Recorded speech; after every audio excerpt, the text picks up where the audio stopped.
The majestic palace towering above the surrounding landscape was illuminated by the stunningly beautiful and rich colors of the sunset. Before the ruler of a great state stood a loyal courtier patiently awaiting an important decision that could change the fate of the entire kingdom and its people. A handsome man with blonde hair and a ceremonial uniform decorated with gold embroidery sat on a majestic throne. He rested his head on his hand in boredom, looking into the distance with an expression of slight melancholy. It was Emperor Mikel de Bron who, by uttering one threatening word, "pray," made everyone in the hall freeze in fear and awe. A courtman with gray hair, trembling with fear, bowed his head and, stammering, asked the ruler what exactly he meant by his threatening word. His face was pale, and his voice trembled with emotion. The rest of the aristocrats, gripped by fear and excitement, watched in complete horror what was happening, not knowing what would happen next and what the future fate of their kingdom would be. But at this moment, the secretary of the royal person, Leticia Woods, with fiery red hair, loudly announced that the emperor had ordered an investigation into the Duke of Liscarella. Mikel stood nearby, listening intently as a lady with fiery red hair read out the sentence to the criminal. Suddenly, the girl froze, and her face turned pale when she heard a new word from the emperor: "see." The secretary calmly and clearly explained to all the subjects present that His Majesty had issued a decree on a large-scale reorganization of the navy. The nobles, gripped by indescribable horror, stood motionless as if spellbound, and their faces reflected deep shock. Everyone present understood the seriousness of what was happening. Leticia, with determination and cold clarity, said that in the event of a military conflict with the kingdom of Tetun, their fleet would be ready for decisive action, even to the point of sinking enemy ships. The aristocrats in low voices discussed their recent meeting with the ruler, noting that this time there were no executions.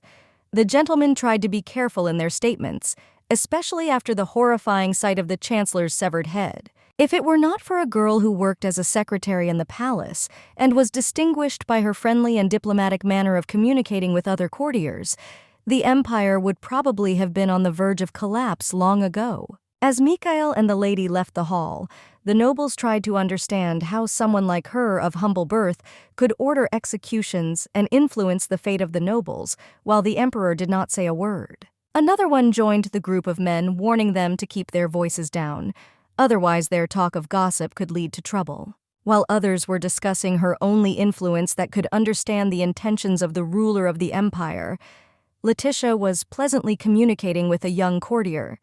Her easy and friendly manner of communication attracted attention. Walking with a gentleman, Leticia Woods, who had been in her position for about 10 years, seemed completely unaware of how much power and influence she actually had. Clutching her head, the girl felt deep fatigue. In recent days, Leticia has been working tirelessly and spending too much time at work, which has finally made itself felt. The concerned man, seeing that Woods was clearly exhausted from the constant flow of work and tireless workload, sincerely offered his help. Leticia Woods politely declined assistance, explaining that without her personal supervision, the work would not be completed properly. The lady believed that only careful leadership and control could guarantee the accuracy and quality of tasks. He wanted to express his respect, but the lady turned away as her attention was focused on important matters. Women did not have enough patience for empty chatter. In parting, waving to each other, they went about their business, each immersed in their own worries and responsibilities. Leticia walked through the empty hall, plunged into darkness. Silence surrounded her, and only these steps disturbed the peace-creating echoing sounds in this darkness. Sighing with relief, the girl was glad for the silence and calm that came after intense meetings and heated discussions. Stumbling and almost losing her balance, the lady was on the verge of falling, but at that moment, Mikel appeared out of nowhere. He quickly grabbed her arm deftly and confidently supporting her, preventing her from falling. Trying to cheer up Woods, the emperor smiled encouragingly, hoping that his kind gesture and warm smile would help dispel all doubts and fatigue. The man said the word "stable," to which Leticia asked not to pay attention to it, since she had already rested enough and was ready to continue her business. Having awkwardly adjusted her papers, the girl showed them to the ruler with slight embarrassment, trying to concentrate on the review process. Closing the door behind him, Mikel, with a serious expression on his face, pronounced the new word "needle." His voice, filled with hidden meaning, seemed to emphasize the importance of this term and its meaning in the current situation. No one could have imagined that a person with such a harmless and sweet face could cause fear not only within the empire but throughout the entire continent. When the man ascended the throne, he stained the imperial palace with blood after countless nobles were executed. This brutal reign led to the king being called a bloodthirsty tyrant. This charismatic, handsome man turned out to be the most cruel and uncompromising ruler in the entire history of the empire. Leticia's heart broke every time she had to announce someone's execution because it meant that she was actually taking someone's life. When the emperor said something about the cat, the lady, despite the offer to sit down, resolutely remained standing. The lady did not allow herself to relax or deviate from strict standards of behavior, preferring to remain steadfast and respectful. Looking down and lost in her thoughts, Leticia realized that it was time to confess something deeply important and personal. Closing her eyes from excitement and internal tension, the secretary decisively and loudly declared that she intended to resign from her position in the near future. Therefore, Wood strongly suggested that the search for a new candidate to fill the vacant position be immediately initiated, recognizing that this was necessary to maintain smooth operations. At this moment, unexpectedly, the emperor gently hugged the girl and pressed her to himself, as if trying to give comfort and support in difficult times. For the first time in his entire life, Mikel, showing vulnerability, asked the girl not to leave him. The man's voice trembled with emotion, and his request conveyed a deep need for support and intimacy. The lady raised her head in bewilderment, trying to comprehend how this could happen. Surprise and confusion were visible in the bright eyes. When Leticia began to lose consciousness, the emperor screamed her name in complete panic, as if in an attempt to awaken her from the impending darkness which seemed to encircle her with its cold shadows. Hugging his beloved by the shoulders, Mikel sadly looked down at her. His gaze was filled with longing and tenderness. So he tried to convey to her all his deepest pain and immeasurable love which he could not express in words. The luxurious room was exquisitely furnished, every detail testifying to the wealth and taste of the owner. Magnificent draperies, antique furniture, and decorative items created an atmosphere in which elegance reigned. The emperor's secretary, waking up on the pillow, opened her golden eyes filled with curiosity and a gentle radiance. One small gesture allowed her to sit up in bed as she began to awaken. These movements were smooth and graceful, like those of a person just returning from sleep. Next to her, in complete peace and patience, sat Mikel, waiting for the moment when the lady would finally awaken from her deep sleep, so that he could once again greet the lady's awakening with affectionate attention. While Leticia was trying to figure out where she was, the emperor leaned towards her, touching his face to hers. The girl touched her forehead with her palm, and thus the man was able to check the temperature, making sure that everything was in order, and assessing the condition with slight concern. Before the aristocrat could leave the office, Leticia made an attempt to stop him, hoping that her intervention could change the outcome of the situation. However, he only replied that they would discuss what had happened later, and leaving the sweet girl with disturbing thoughts, quickly left the room. The door slammed shut, leaving only one person in the room sitting alone on the bed, surrounded by sudden silence. Looking out the window, Leticia thought about how her life would have turned out if she had never met the emperor, and how much her fate and future would have changed. After all this happened 11 years ago, when the moonlight gently touched the top of the mountains and through the foliage of the forest, giving the night scene an amazing and magical glow. The girl, yawning and gradually waking up from a night's sleep, settled comfortably on the bed, gathering with the last remnants of her strength to greet the new day with slight excitement and hope. The little girl, with a quick and deft movement of her hands, tied an apron on an old dress, giving her outfit a neat look. The soup was almost ready. A lot of juicy vegetables were already floating in it, and the aromatic water, saturated with their taste, promised a delicious result. Knocking on her parents' door, young Leticia, with a slight smile and warmth in her voice, carefully announced that it was time to wake up and start a new day. The sleepy peasants, yawning and clumsily rubbing their eyes reluctantly, rose from the bed, their fatigue visible in every movement. They expressed their sincere gratitude to the girl for the wonderful breakfast she prepared, deeply appreciating her care and effort put into this morning treat. The only dissatisfied person among everyone was a young guy who did not like cabbage soup and refused to eat it despite the efforts of everyone around him. When asked about her grandmother's well-being, Leticia replied that she brought food directly to her room, trying to provide the comfort and care necessary for a full recovery. Moreover, after she took the basket, it was time for the girl to leave the place saying goodbye to her family and friends, which was a very touching moment. A middle-aged man opening his new grocery store noticed the girl and joyfully greeted her, addressing the little visitor with warmth and friendliness. The old ladies, showing sincere interest and warm curiosity, asked Woods if she was going to go to the mountains again. Hearing positive agreement in response, they exchanged glances with enthusiasm. Laughing, the ladies noted with approval that the parents must be proud of their daughter who worked so hard and strived for her goals. These words slightly confused the girl, who was the only person capable of helping her family in difficult times.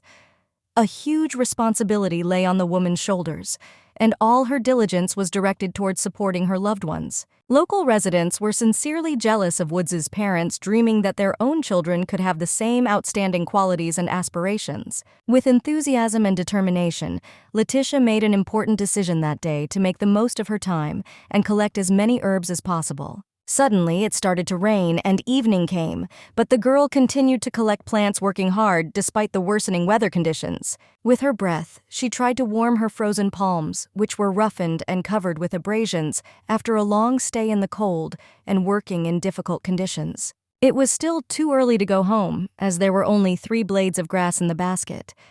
With diligence, the little girl began to look for new plants among the herbs, hoping to find more and fill the basket to the brim. Tears began to flow from the girl's yellow eyes from the realization of her own helplessness.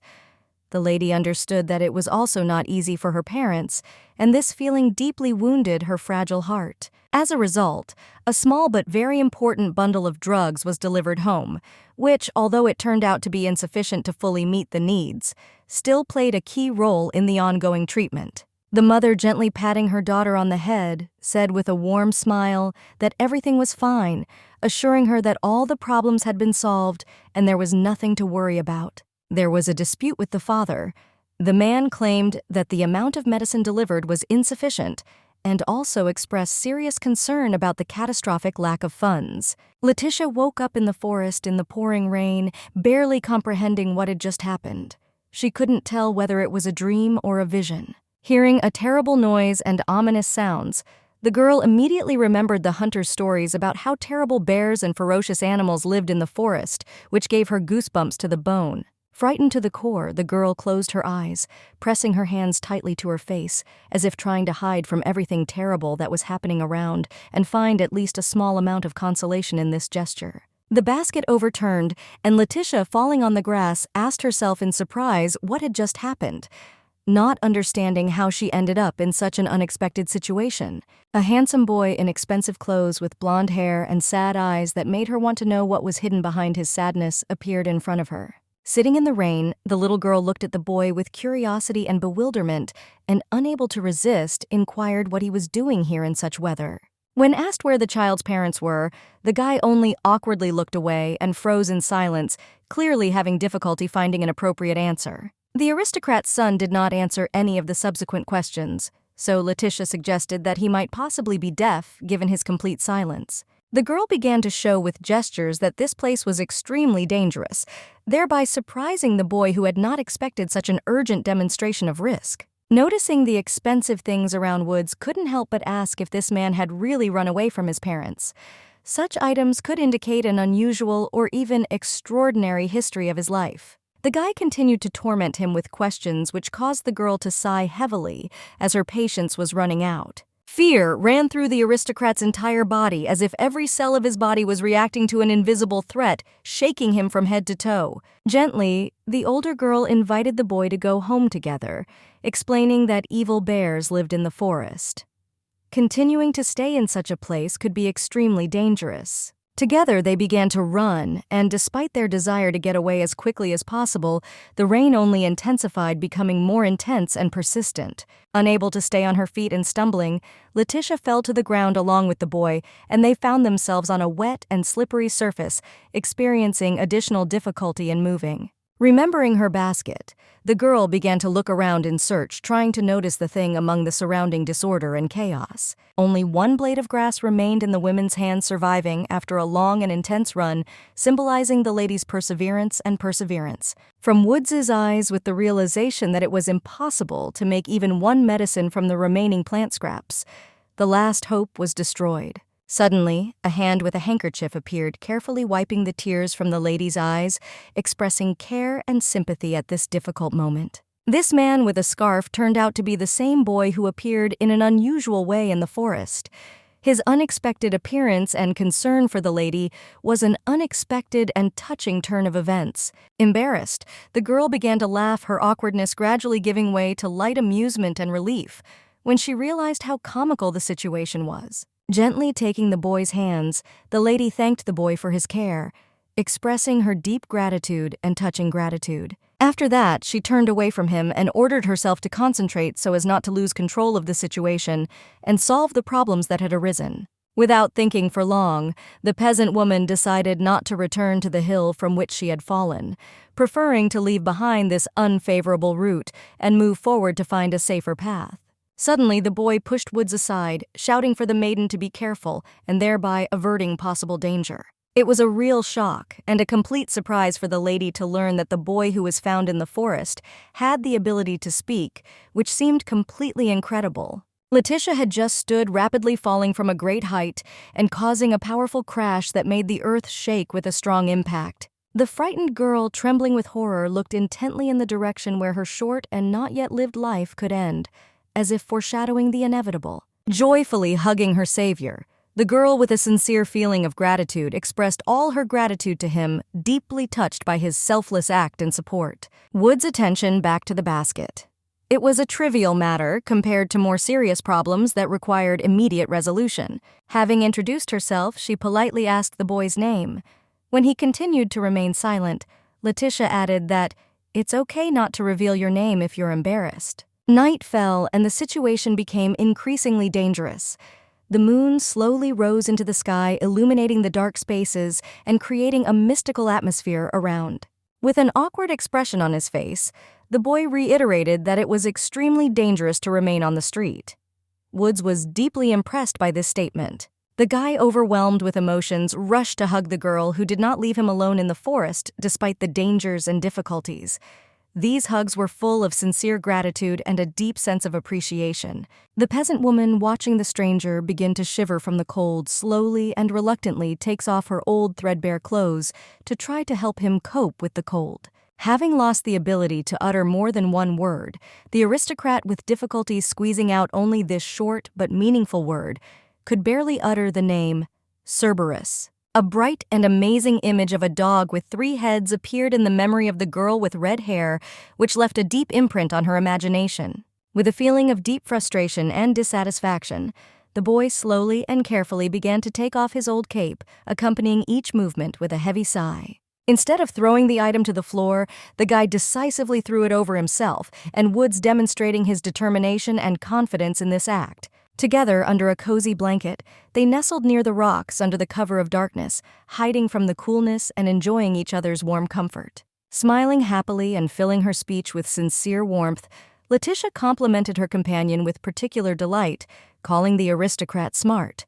Her gaze expressed deep admiration and gratitude. Uncomfortably embarrassed, the boy admitted that this was his first experience of this kind. The girl, catching a hint of excitement, guessed that no one in her life had ever called the nobleman smart. Leticia easily understood her new acquaintance at a glance, as if their conversation was a continuation of something that had begun long ago. Nevertheless, the lady could not leave the feeling of déjà vu, as if she had once met a person very similar to him. The events took place some time ago in a small village located near a forest, where the surrounding nature and solitude created a special atmosphere. A dissatisfied guy with freckles on his cheeks expressed his indignation at the cabbage soup, which in his opinion turned out to be far from so tasty. Leticia, noticing that the acquaintance was clearly dissatisfied with the taste of the soup, cautiously asked what exactly was missing, suggesting that perhaps there was not enough salt or some other ingredient in the dish. From his place, the peasant sharply declared that Woods should eat this tasteless liquid herself, while taking away part of the bread that belonged to the girl. This demand sounded rude and unpredictable. Preparing to bite into a piece of pastry, the boy ordered his housemate to sit quietly and not disturb him to concentrate on his studies, so that nothing would distract him from his important task. The girl remained hungry without waiting for food to be offered to her because suddenly a loud scream was heard, which broke the silence and attracted the attention of everyone present in the room. Peering out from behind the door with obvious concern on her face, Woods carefully asked what could have happened so important and serious that it caused such anxious and wary attention from her grandmother. The elderly woman confidently declared that it would definitely rain today. These words, filled with life experience and wisdom, were full of confidence in the upcoming change in the weather. The stern and angry woman watched with a clear expression of displeasure as her granddaughter, clearly reluctant and with a slight feeling of irritation, went to the window to close it. The wicked old lady with piercing eyes screamed at the poor girl, calling her stupid and ridiculous. My grandmother had severe joint pain. The upset woman began to sob and complain, claiming that no one in the family needed her and felt like just a burden. The words and tears seemed to be an attempt to arouse sympathy and pity for her suffering among those around her. Leticia, succumbing to the old woman's actions and imbued with suffering, hurried to her to give her a massage, hoping in this way to relieve the pain and demonstrate her concern. The adult Woods, recalling these events, realized that the boy sitting next to her was significantly different from the relative from her past. Sitting next to him, the boy showed extraordinary kindness and care, which stood out from the others. A sincere and sensitive attitude towards others created a feeling of special warmth and attention. Morning came, and the sleeping couple were awakened by loud screams in which the name of Mr. Mikel was repeatedly called. These shrill and persistent sounds disturbed their sleep, causing them to become alert and identify the source of the disturbance. The girl tried to find out from her new acquaintance whether he had run away from home, but he continued to remain silent without revealing the slightest hint of an answer. Whispering in the guy's ear, Leticia carefully asked if the guy was a nobleman, maintaining an intonation of complete politeness and interest. Waving her hand in the air, Woods gave a clear and expressive sign to the people located on the hill, informing them that the aristocrat they were expecting was below on the lower platform. Turning her face to the boy, the lady sternly told him to immediately return home and no longer create any cause for concern for his parents so that they would not worry in vain. A rope lay quietly on the ground, covered with green grass, its rough texture contrasting sharply with the soft carpet of vegetation, creating a surprising and slightly strange combination. The aristocrats took the boy with them, deeply concerned about his condition and future, trying to ensure safety and comfort, despite all unforeseen circumstances. One of the aristocrats approached the girl and, showing kindness and attention, asked her name, trying to establish contact and get to know the little lady better. Approaching her, the man expressed his sincere gratitude to Woods for the heroic rescue of the young master, noting his courage and dedication in this difficult moment. In the forest, among the green trees, there was already a luxurious carriage decorated with exquisite ornaments and surrounded by many different things ready for a trip or an important event. Leticia was deeply amazed when, looking around, she realized that an impressive crowd of people had gathered around her. There were so many of them, and they all excitedly discussed the fate of their young master. Noble people stood aside, surrounded by a special aura of greatness and dignity, which emphasized their status and evoked involuntary respect. The confused and depressed peasant woman slowly sank to the cold ground, realizing with pain in her soul that her existence was so insignificant to those around her that if she suddenly disappeared, no one would notice her absence. Lowering her head onto her knees, the girl quietly curled up into a small ball, trying to hide from the outside world and find at least a little solace in this secluded corner. Suddenly, the nobleman's clear voice was heard, and the baby was called out. Mikel looked at her with a warm smile on his face, as if he wanted to reassure and support her. Sticking his hand into his jacket, the boy tensely felt the inside pocket, clearly trying to feel for something important. These movements were uncertain, but full of determination, as if his fate depended on what he found. Having handed over the precious thing to the girl, he looked at her carefully, and with a deep sigh uttered the word grave, as if this word contained all the heaviness and significance of the moment. Leticia realized with surprise that he wanted her to bury the precious gift in the ground, as if this act contained special meaning or symbolism. One of the guards reminded the rich man that it was time to go home, and his words sounded like a gentle but persistent reminder to end the evening and return to normal life. In parting, Mikel gave Woods one last look full of tenderness and smiled tenderly, as if he was trying to convey all his warm feelings and indelible impressions of the meeting. Leticia, sensing the warmth and friendliness in the response, greeted the young stranger from a wealthy family, who was standing nearby with a slight and graceful movement of her hand. While the carriage slowly moved forward, the girl watched with interest as it gradually disappeared from view,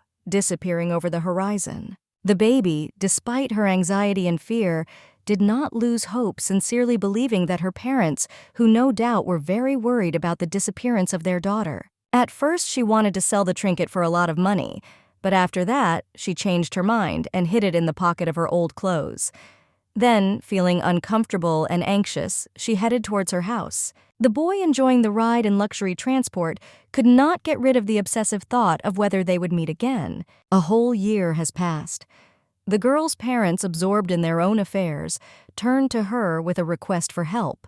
They asked her to look after her grandmother and brother in order to provide them with proper care in their absence. Woods was 14 years old, and while scrubbing the floors with a washcloth, she thought thoughtfully about the sick old lady and her stupid brother, who had still not been able to pass important exams. Parents, despite the situation, continued to shift all the housework to their daughter, not paying attention to her difficulties and worries. Looking at the decoration that Mikel gave last year, the girl thought about how she would like to go to the mountains as soon as possible to enjoy the fresh air and the tranquility of nature.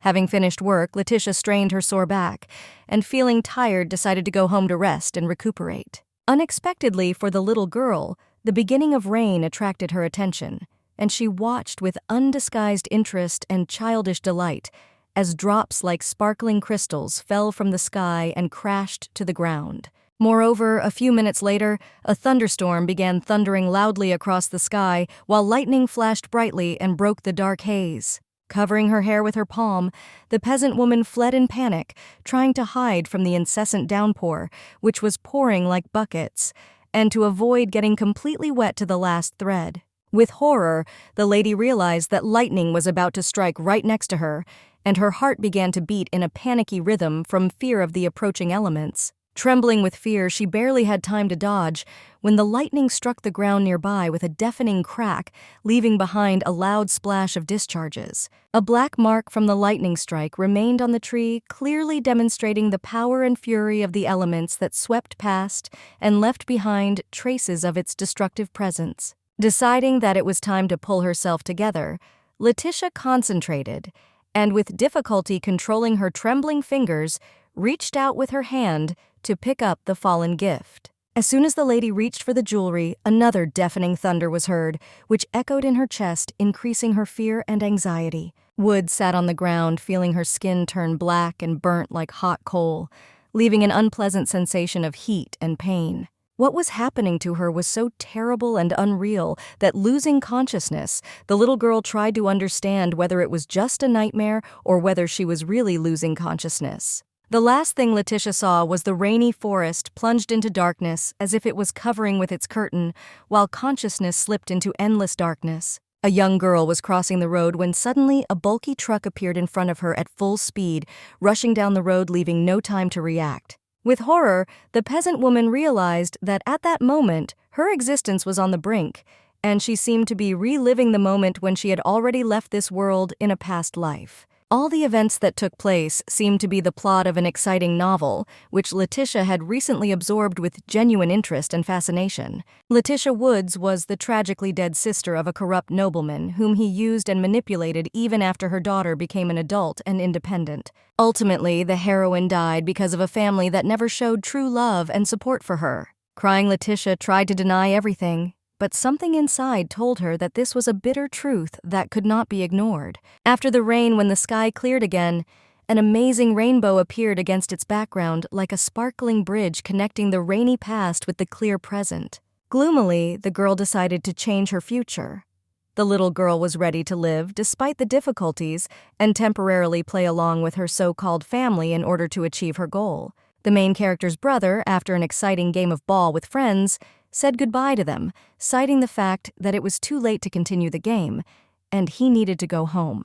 The street boys were perplexed and asked why he did not help his sister who works day and night to cope with all the affairs. Laughing, the guy asked why he should help his stupid sister if he would soon enter a prestigious academy, and this, in his opinion, was much more important. Standing in an old and dirty dress at the edge of the well, Leticia patiently collected clean water into a bucket, carefully leaning against the edge so as not to get dirty and overcoming all difficulties with courage. Pushing his sister away with his hand, the boy commanded to step aside and not interfere, demonstrating his intolerance to her presence and wanting to act without interference. Irritated and with obvious dissatisfaction, Wood said that she urgently needed to wash off all the dirt that she had collected while working on the hill under the scorching sun. The future aristocrat, with undisguised arrogance, suggested that his sister cut her hair so that it would not interfere with work and would not look too untidy. And then the rude man added that the girl should prepare a more delicious dish than last time. He expressed his dissatisfaction with how her cooking skills did not meet his expectations. Leticia, showing courage and determination, answered her brother that she could not prepare a more delicious dish because she no longer wanted to be obedient and submit to stupid demands. The lady, citing poor health, told her brother that today she would go to bed early and would not cook. This statement outraged the guy who was dissatisfied with the refusal to fulfill his duties. She added with a hint of irony in her voice that if her brother was really that smart, then it would be wise for him to take on the responsibility of cooking his own dinner.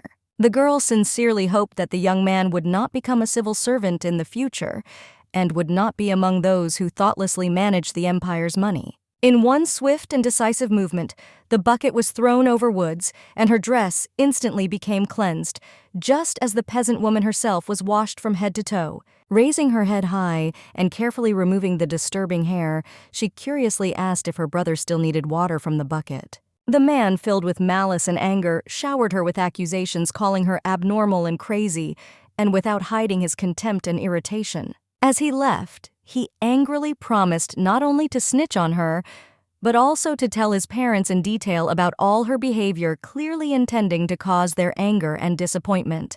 The father and mother, having decided to have a serious conversation, opened the door to their daughter's chambers, intending to discuss with her all the accumulated problems and concerns. They complained and were angry, noting that their only daughter had treated her son rudely and behaved inappropriately towards her grandmother, which caused them deep indignation. Under the pressure of accusations and reproaches, Leticia was forced to apologize, admitting its mistakes and showing remorse for its inappropriate behavior.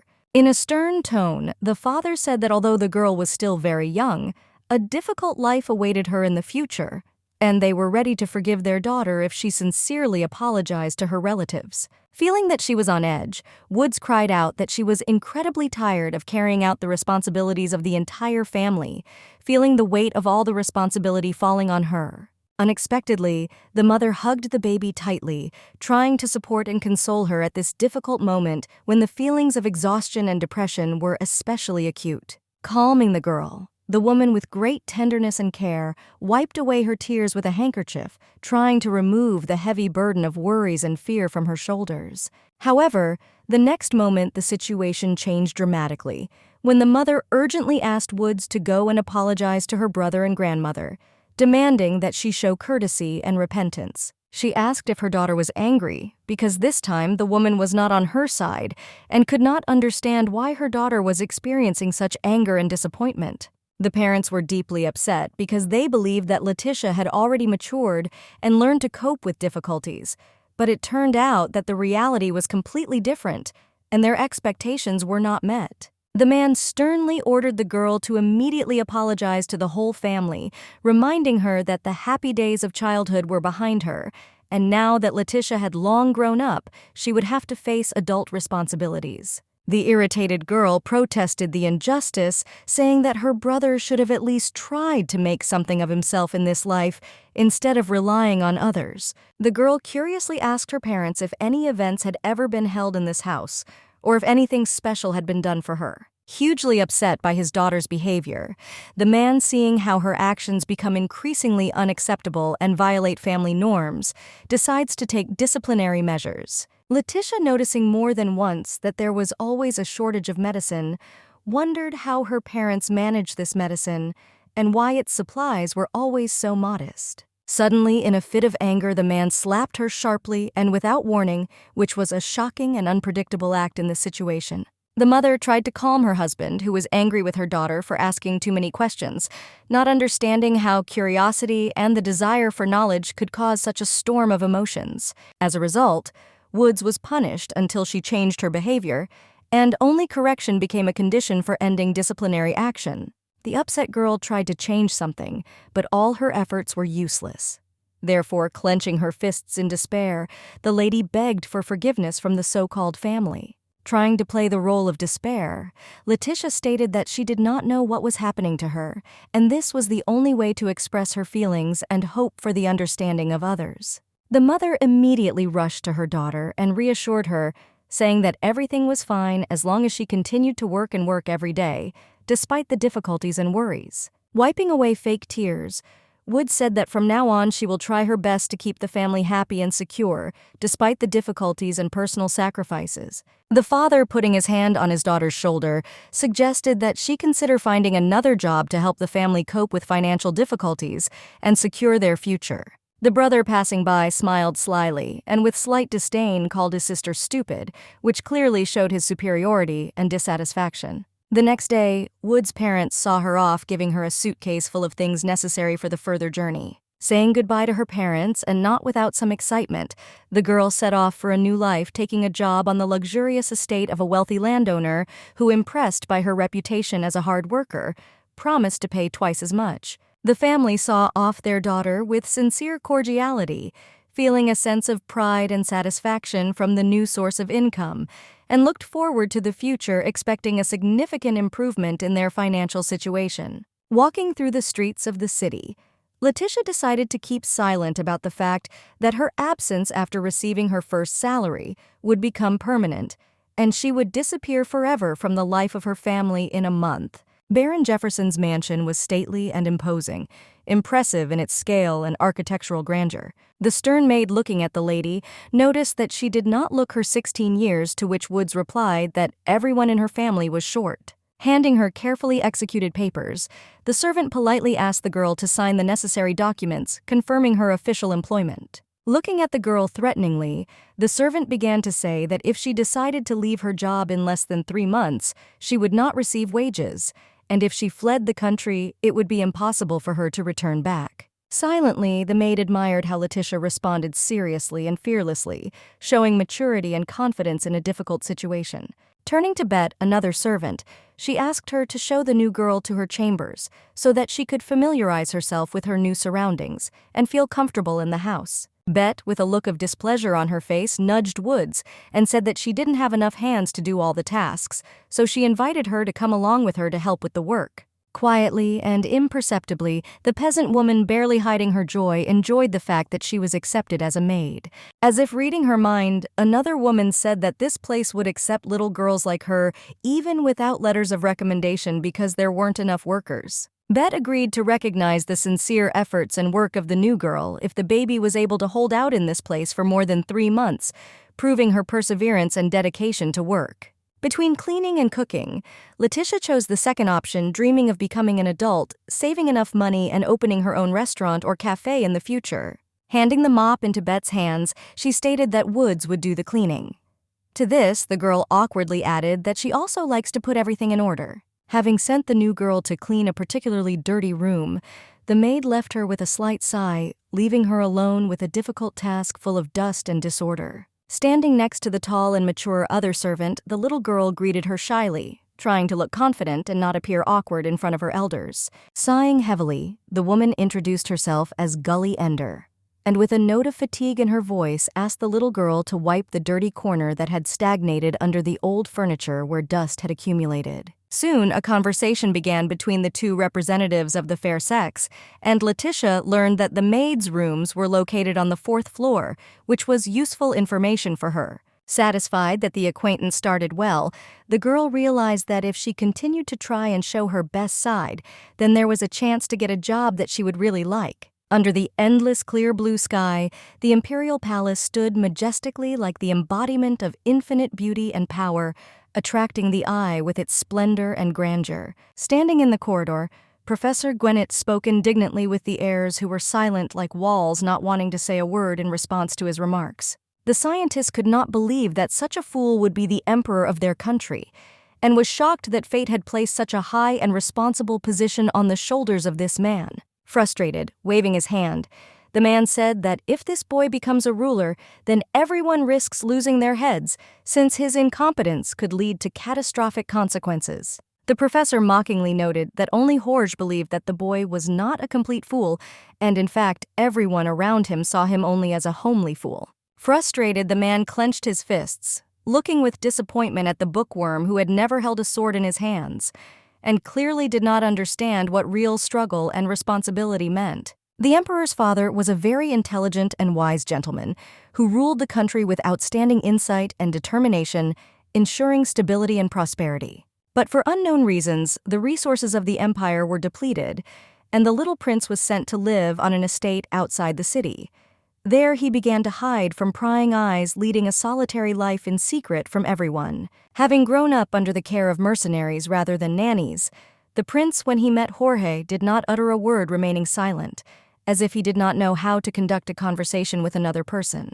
When the boy said the word tree, the man who came to take the gentleman to the palace did not understand anything, and was puzzled, not understanding what this could mean in the context of their meeting. Upon returning to the empire's castle, George began questioning the servants about why they remained silent about the prince's speech problems.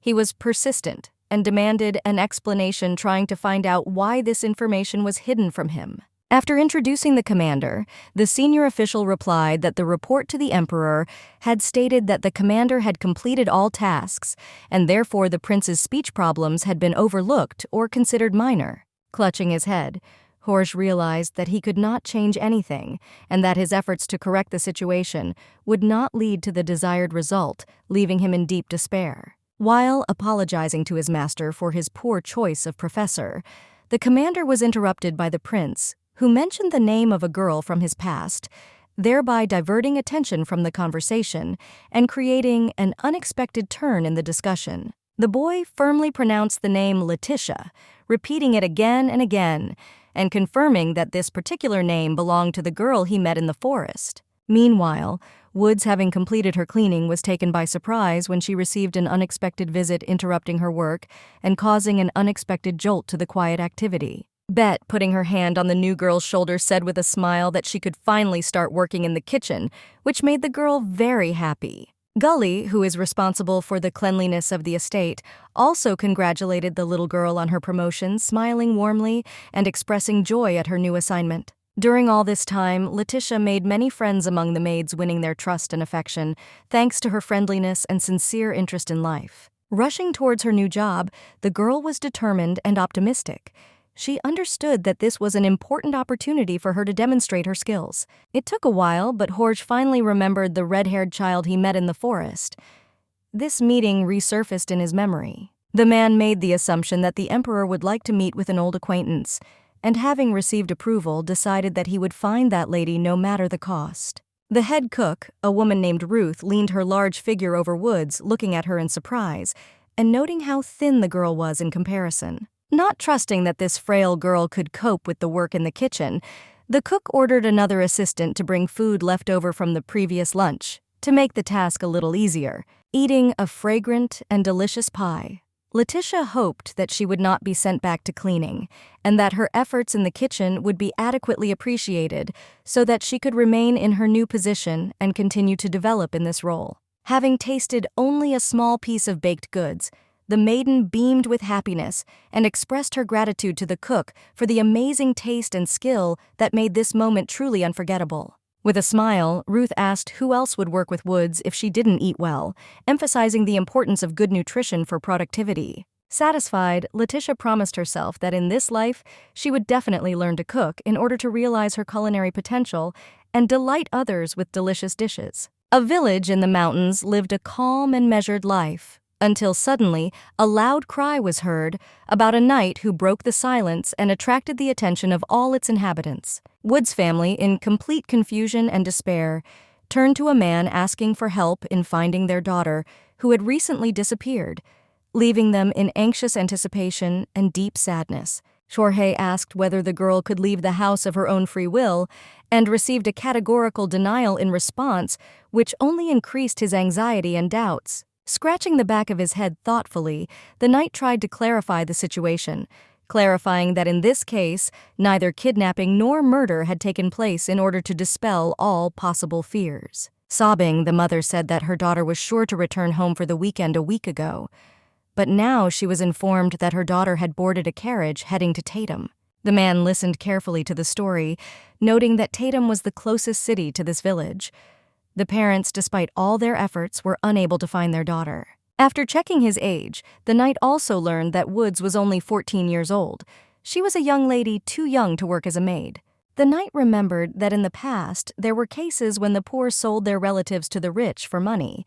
But in this case, as he knew, ladies often ran away from their first salary, unable to withstand the difficult working conditions. Realizing that there was no longer any point in talking to these hypocrites and that their words would not lead to real results, Horsch turned away, and believing that it would be better to leave headed away. For the first time, the young master openly expressed his desires and expectations, and the knight, realizing the importance of this moment, knew that he could not let him down. A whole month had passed, and now the baron's estate was illuminated only by the dim, flickering light of night lanterns, which gave it a gloomy and mysterious look. Having finished washing the dishes, Leticia sat down at the table to eat. She was sad and depressed because she was not given the opportunity to work with a knife or dough in the kitchen, which was her real dream. Smiling, watching the baby's appetite, Ruth asked why she was so eager to work in the kitchen, because for her it was not just a job, but also a real passion. Woods admitted that she wanted to learn how to cook because it was a true desire that the virgin sought to realize with full dedication. After this, the maid added that she did not mind washing the dishes, since she had the opportunity to eat the food prepared by the cook, and thereby enjoy the results of her labor. This brought a smile to the older woman's face. The cook decided that from tomorrow she would begin teaching Leticia culinary skills and teach her how to peel potatoes in order to help the girl realize her aspiration.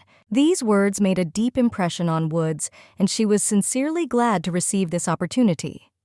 Promising to try her best, the little girl was determined to learn and improve in cooking. Wandering from side to side around the room, the aristocrat was in complete bewilderment, not understanding why such an important and outstanding person wanted to visit his house. It was Baron Jefferson who sought to ensure that the maids worked more diligently and efficiently, hoping for their complete devotion and maximum efficiency in performing their duties. The man's wife confirmed her husband's words, saying that it was time to teach the foolish miners a lesson they would surely not forget and to show them what true hard work and responsibility meant. Sitting down on the sofa, the nobleman noted with regret that among the servants there was not a single truly reliable person. He instructed his wife to organize and carefully supervise the upcoming meeting. After the death of his brother, the man was able to assume the title of baron, and this meeting provided him with an excellent opportunity to begin receiving invitations to palace balls and social events. Sitting at the dining table and enjoying her meal, Ruth was suddenly interrupted when she suddenly heard someone quietly but persistently calling her from behind, which attracted the woman's attention. The one who disturbed her calm turned out to be a boy who, with a serious look, announced that the lady had ordered the festive table to be prepared for dinner, which required immediate action. The dishes loudly broke when the name of Jorge, the emperor's servant, was spoken, thereby causing a wave of shock and surprise among those present. In the novel, this man faithfully served the ruthless tyrant.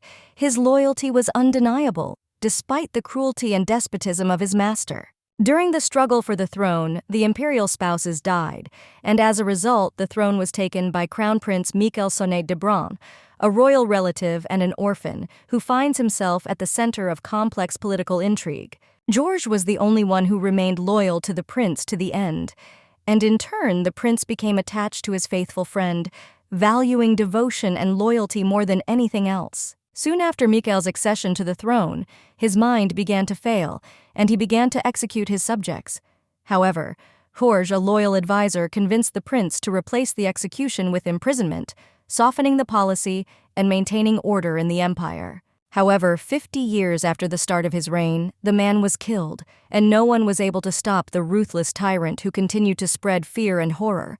Soon after his death, the ruler himself died. Sighing heavily, Leticia was surprised to learn that her old friend Mikel's name was the same as the Emperor's, adding another unexpected and disturbing detail to this complex situation. Jorge himself resolutely headed towards the Baron's house, trying to find the one his master wanted to see, despite all the difficulties and obstacles along the way. When the man got out of the carriage, he was immediately greeted by the servants who escorted him into the owner's house with due respect and professionalism, thereby providing a warm and attentive welcome. Thinking thoughtfully, Jorge looked for a way to sneak the lady into the palace without attracting too much attention and planned how the Baron could help in this matter by providing a safe and secretive route. As an exchange, you can offer established connections in secular society, which will simplify the appointment of Woods as a maid in the palace if the Baron introduces her as his niece. The man was confident that he could fulfill the prince's wishes, and Leticia was not just a beautiful toy for the ruler. Its significance was far from superficial. There was real chaos in the kitchen. Everyone was bustling around and preparing for the upcoming reception, trying to cope with multiple tasks and prepare everything for the important event. It was Woods's first time peeling potatoes in the kitchen as a cook, and despite her limited experience, she tried to do the best job possible. There was a loud cry, and Ruth, concerned, immediately asked what had happened, eager to find out the cause of the alarm and ensure peace in the kitchen. One of the maids pointed out missing silverware, which required an immediate investigation.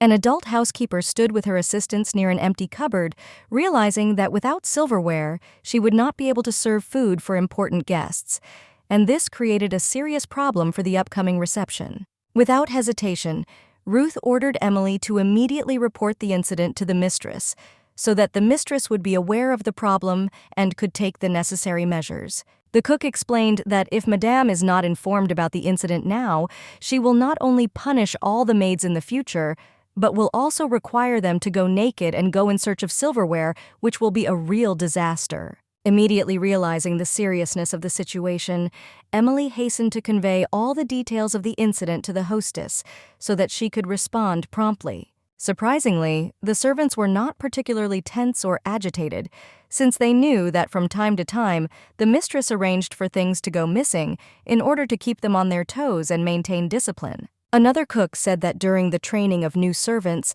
something always went missing, and the mistress knew very well who was guilty of this petty theft. The maid, upset and puzzled, could not understand why the mistress resorted to such methods, creating unnecessary difficulties and tension among the houseworkers. This caused laughter among the cooks, who, knowing the customs of the Baron's house by heart, could not help but smile, remembering how similar tricks had previously been used to identify unscrupulous servants. When suddenly the Baron's wife entered the kitchen, asking the head cook about the missing cutlery, which caused anxiety and tension among the entire kitchen staff. The jaded aristocrat said thoughtfully that the criminal should be found as soon as possible in order to avoid further complications and maintain calm.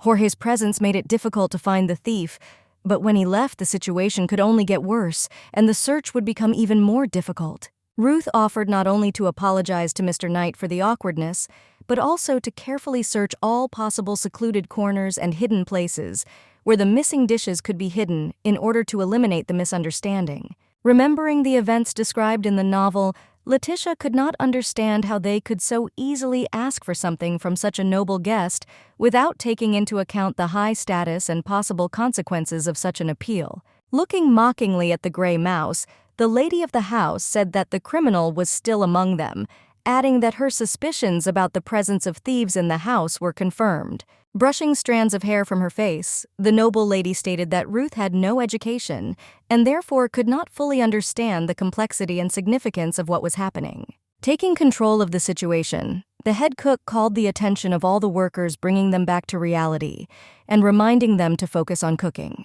Leticia returned to peeling potatoes, realizing that her head was buzzing with tension and complex thoughts, and it was becoming increasingly difficult for her to concentrate on this seemingly simple task. At that moment, the door opened with a loud creak, and the butler entered the room, who sternly and persistently ordered Woods to follow him, leaving no room for objection. Grabbing the servant's hand, the man did not listen to excuses. He knew that if the servant tried to explain what was happening in front of everyone, the situation would only get worse.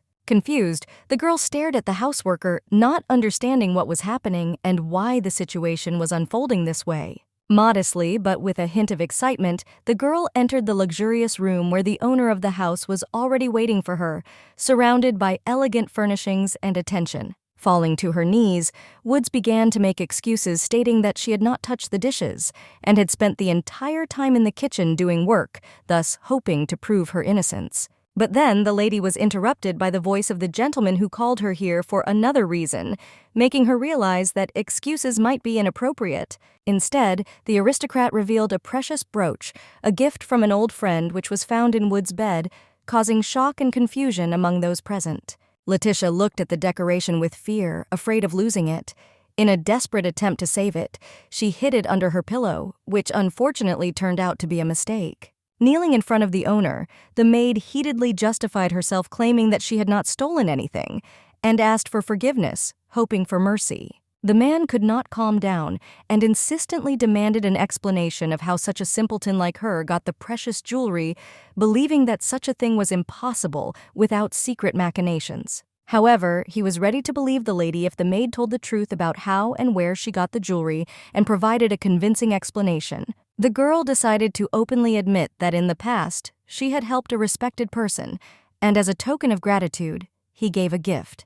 Leticia knew nothing about the origin of the brooch, and now she had to present a convincing explanation to the Baron in order to justify her position and calm suspicions. Suddenly, the conversation between the nobleman and the servants was interrupted by a loud crash that came from the next room, attracting the attention of everyone present and disturbing the current tense atmosphere. The maids entered the room, demanding that Leticia return to her work, immediately interrupting the conversation and adding even more excitement. Bette stated that she was ready to vouch for the baby, assuring that she did not steal the dishes and completely trusted the lady's honesty, which added confidence to the situation and changed her development. Ruth added that she personally saw the new girl enter the room last night and insisted that if Woods had exhibited any strange behavior, everyone would have noticed immediately, which confirmed the absence of theft. The irritated Baron said with obvious irritation that the workers should immediately go to their places and stop interfering with his current affairs. However, the maids remained where they were, declaring that they would only leave the premises together with their colleague, demonstrating unity and support despite the master's insistent instructions. Ruth emphatically added that the kitchen was short-staffed, and she urgently needed help, emphasizing that her co-workers' support was critical to successfully completing all necessary tasks. This caused anger on the part of the aristocrat, but the servants were in no hurry to calm down, confident in their rightness and continuing to insist on their position. Growling angrily, the nobleman exclaimed, "Did they all really think that the man made such a scandal just for the sake of ordinary silver?" showing his indignation and dissatisfaction with the situation. At this moment, the Baron was unexpectedly interrupted by Horge, who decisively intervened in the situation to restore order and direct the conversation in a constructive direction, trying to calm the heated aristocrat. At that moment, the man jumped up from his seat in fear of the wrath of the Emperor's closest associate, realizing that any further mistakes could lead to even more serious consequences. Scoffing, Horge noticed that they had something to talk about with the Baron, and added that it would be better to get rid of strangers in order to discuss everything without unnecessary ears and interference. With her hand on her colleague's shoulder, Ruth urged her on, reminding her that they had a lot of work ahead of them, and they needed to hurry up to cope with all the tasks on time. The cook, laughing, noted that this was not the first time that someone had been framed in connection with missing things. She added that such incidents had happened before, and in this house such situations had become almost commonplace. Affectionately, the cook admitted that Leticia was necessary for them during work and was a valuable member of the team, emphasizing her importance and role in the successful completion of all tasks. Smiling, Woods agreed to do her best to help the team and complete the assigned tasks in the best possible way, demonstrating readiness and dedication. The knight and the Baron discussed the interrogation of the maid sitting in a dark room. Moreover, in theory, George should have been with the wife of the master of the house at this time, fulfilling his accompanying duties. The man explained that he heard screams and came to find out what was going on, showing his concern and desire to understand the situation in order to understand the reasons for what was happening.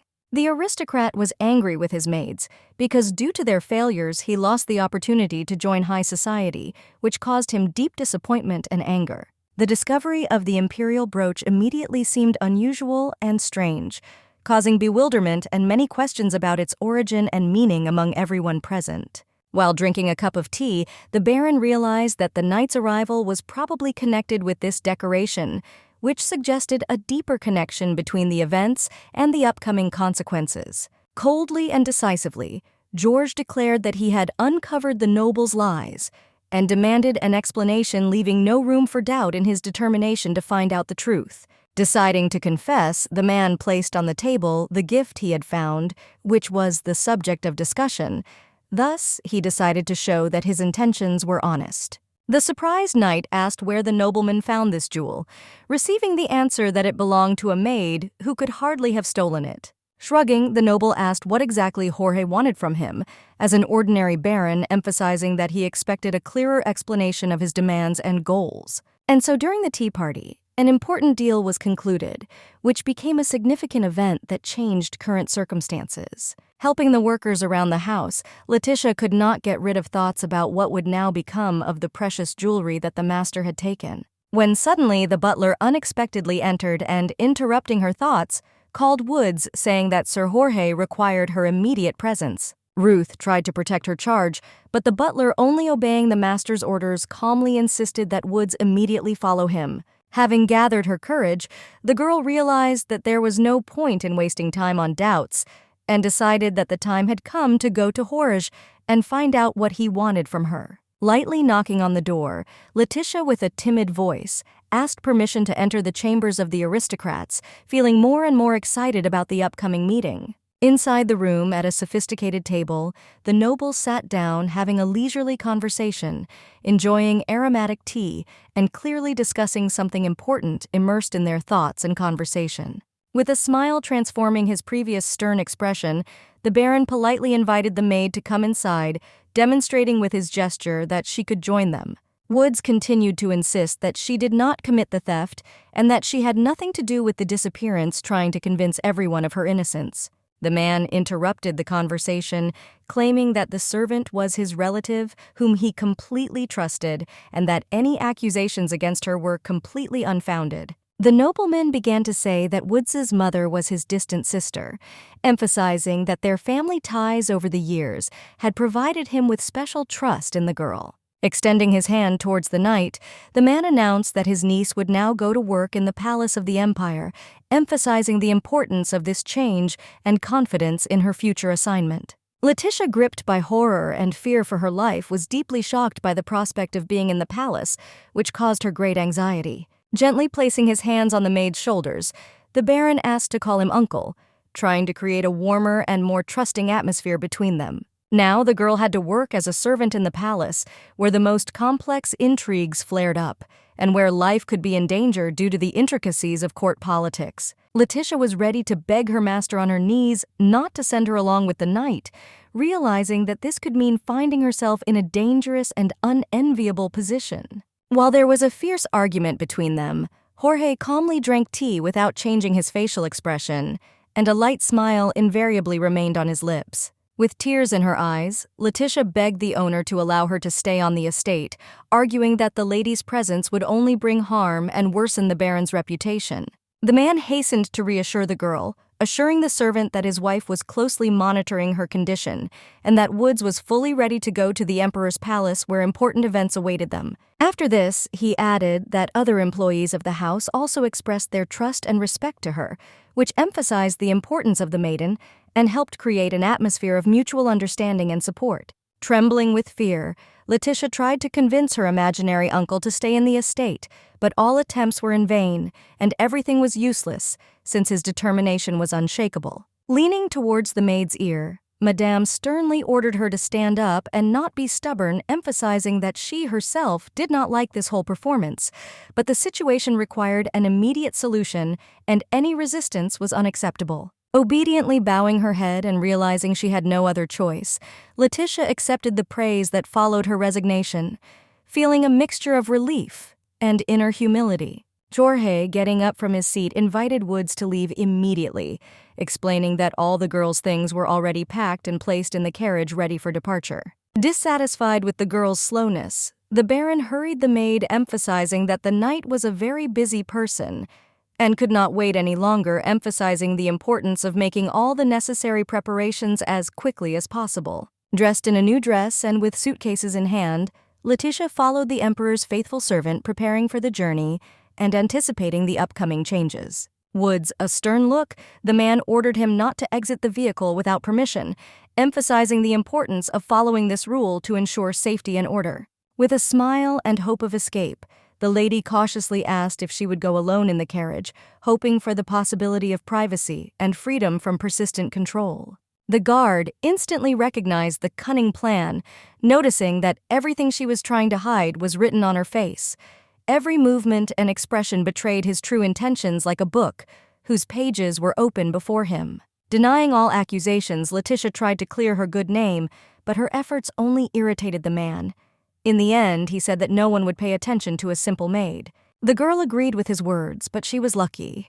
The Baron recognized the lady as his niece, which opened up new opportunities and privileges for her. Jorge, clutching his head and confused in his own lies, asked why the Emperor chose the maid. Leticia tried to grab onto these words and leave, but the knight was not going to let the lady go so easily. As a result, the man agreed with the arguments that the little girl gave. The aristocrat recognized the girl as his relative, and therefore she should have gone on the journey alone. Sitting down on a comfortable seat in her new smart clothes, Woods felt deep relief and joy that she had managed to avoid the worst consequences and troubles. Jorge strictly ordered the lady to sit quietly until the very end of the trip and not even think about escaping, emphasizing that her behavior would be carefully monitored. The horses, feeling the rhythm of the coachman's command, quickly rushed forward, their hooves loudly knocking on the road, creating a melodic rhythm that accompanied the rapid movement of the cart. Leticia could barely keep her balance as the sudden and unpredictable movements of the vehicle threw her body from side to side. The palace would still treat her like a servant. Moreover, the bloodthirsty tyrant himself was going to become the owner of this place, which added even more tension and uncertainty to the situation. Clutching her head in complete despair, the girl thought helplessly about how she could escape from this unbearable situation. Meanwhile, time flew by, and when the carriage finally stopped, she found herself in front of the majestic and imposing entrance to the castle of the Imperial family, which shone with luxury and grandeur. Pressed against the glass of the window, the girl was surprised to note how unusually quickly the trip was progressing. My gaze slid over the beautiful landscapes flashing outside the window. George stood in the square, arguing heatedly with other guards about some issue.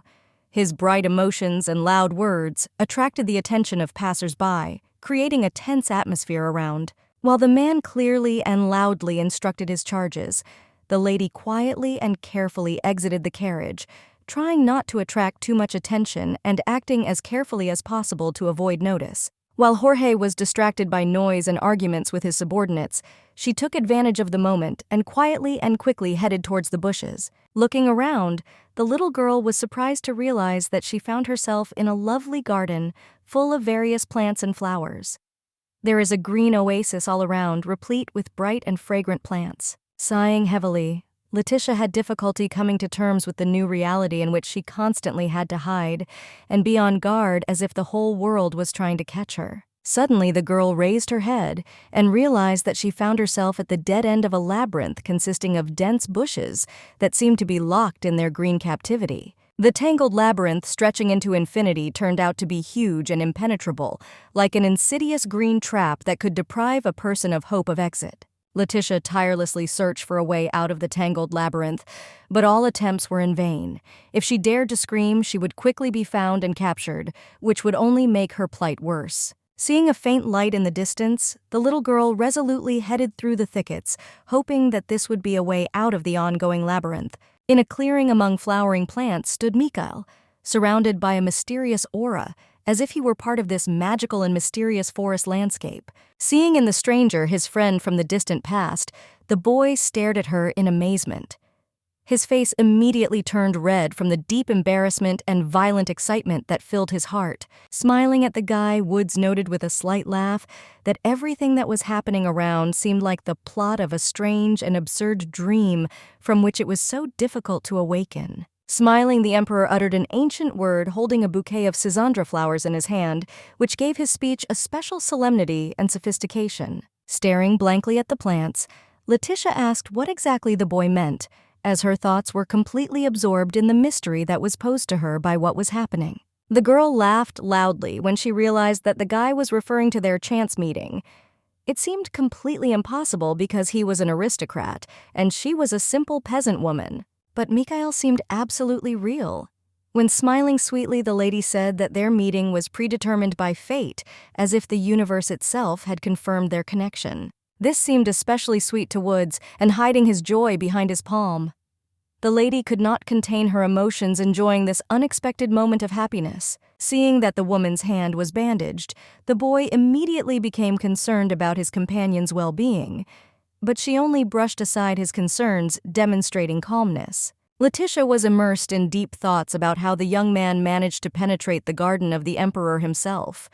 This riddle occupied all my thoughts, overshadowing other concerns. Understanding from the young man's words about the mosquito and swimming, the lady assumed that he could have entered here secretly, hiding his true intentions and goals. Looking tenderly at the boy, the maiden realized with deep tenderness and sympathy how many difficult trials and sufferings the aristocrat had had to endure in life, and sincerely pitied him. After this, the boy, with tenderness in his voice, mentioned some cute chick, and then, as a sign of his sincere kindness and care, offered his interlocutor a sweet, which he carefully held in his hands. Having tried the strange round fruit for the first time, the lady could not contain her delight, enjoying the incredible taste that so pleasantly surprised her. Smiling, the lady agreed with the prince's assumption that there were as many fruits in the garden as there were ants in the anthill. The woman's face lit up with satisfaction from this funny comparison.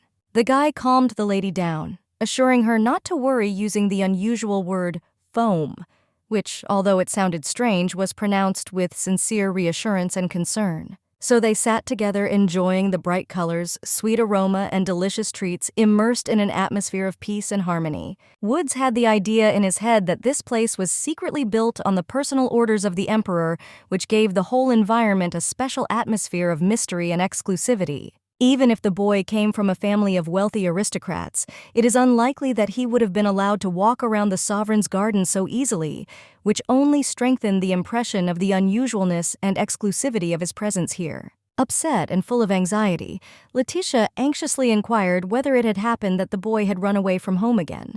The woman's voice was laced with genuine excitement and concern. Mikel paused meaningfully, thereby confirming the lady's assumption, and his silence became convincing evidence that the guesses were correct. Understandingly, Woods said that she also ran away from her former home because she was not welcome there, and she no longer had a place to return to. Wrapping her arms around her knees, and with curiosity in her eyes, the little girl asked the guy how long he would have to spend here.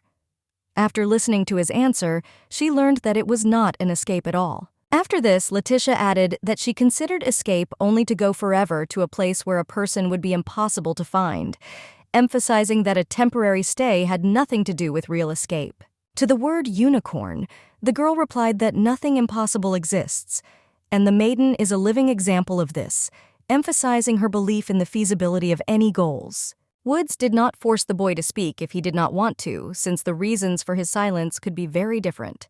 She respected his right to privacy. Along the way, the little girl met many girls who also decided to leave their homes.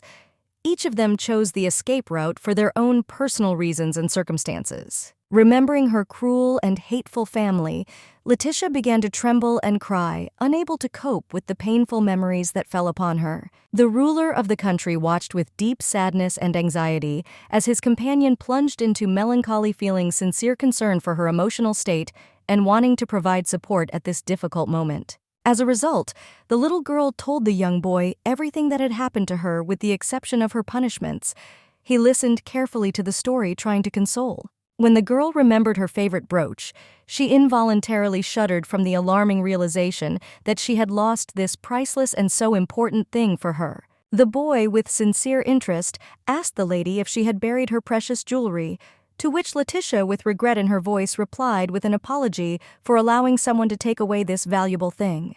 With tears in her eyes, the little girl admitted that the beautiful brooch was currently in the possession of Sir George, who unfortunately took it from the hands of the Baron. Leticia hoped with all her heart that the boy was not punished for giving the jewelry to a stranger, and that his good intentions would be appreciated despite what happened.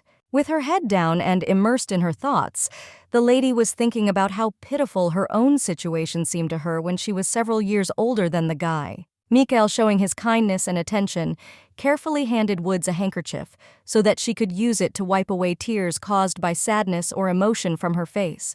Leticia, having graciously accepted the handkerchief, expressed her sincere gratitude to the boy for the care and attention shown to her at this touching moment, gently clasping the woman's hands. Mikel warmly reminded her that in life, as in the case of a boomerang, everything comes back. Kindness, care, and sincerity always find a response. Looking at her seriously, the boy confidently outlined his plans, expressing with determination and firmness his intention to return the brooch, which he considered his rightful property. For Woods to hear such words from a guy, especially considering that Mikel expressed a desire to personally talk to Sir Jorge, which seemed completely unexpected and surprising to her. The baby urgently asked not to take such a risk, realizing all the possible consequences and dangers that could arise as a result of such a step. Mikel firmly stated that although Jorge might not seem as bad as a sparrow, the guy could still try to negotiate, approaching the matter like a prince, with intelligence and diplomacy. Seeing the boy's smile, the lady realized that she could not fully understand his intentions simply by asking him to remember one thing: the brooch did not have to be returned. Suddenly, an unexpected and original thought came into the girl's head. Grabbing the heir to the empire by the hands, Woods offered to become their family's maid. Reflecting on her proposal, the little girl vividly imagined how Leticia could work in the prince's house, and noted that proof of her serious intentions would be a brooch symbolizing commitment. At sunset, the lady suggested that the situation be presented in such a way that it would seem that the boy had lost the jewelry, and she herself had been waiting all this time to return the jewelry to him. A vivid image appeared in her head. Woods was praying, and Mikel, like an angel, gave her his blessing and help, surrounding her with light and kindness. The prince froze from the enchanting radiance and tremulous requests emanating from the maiden.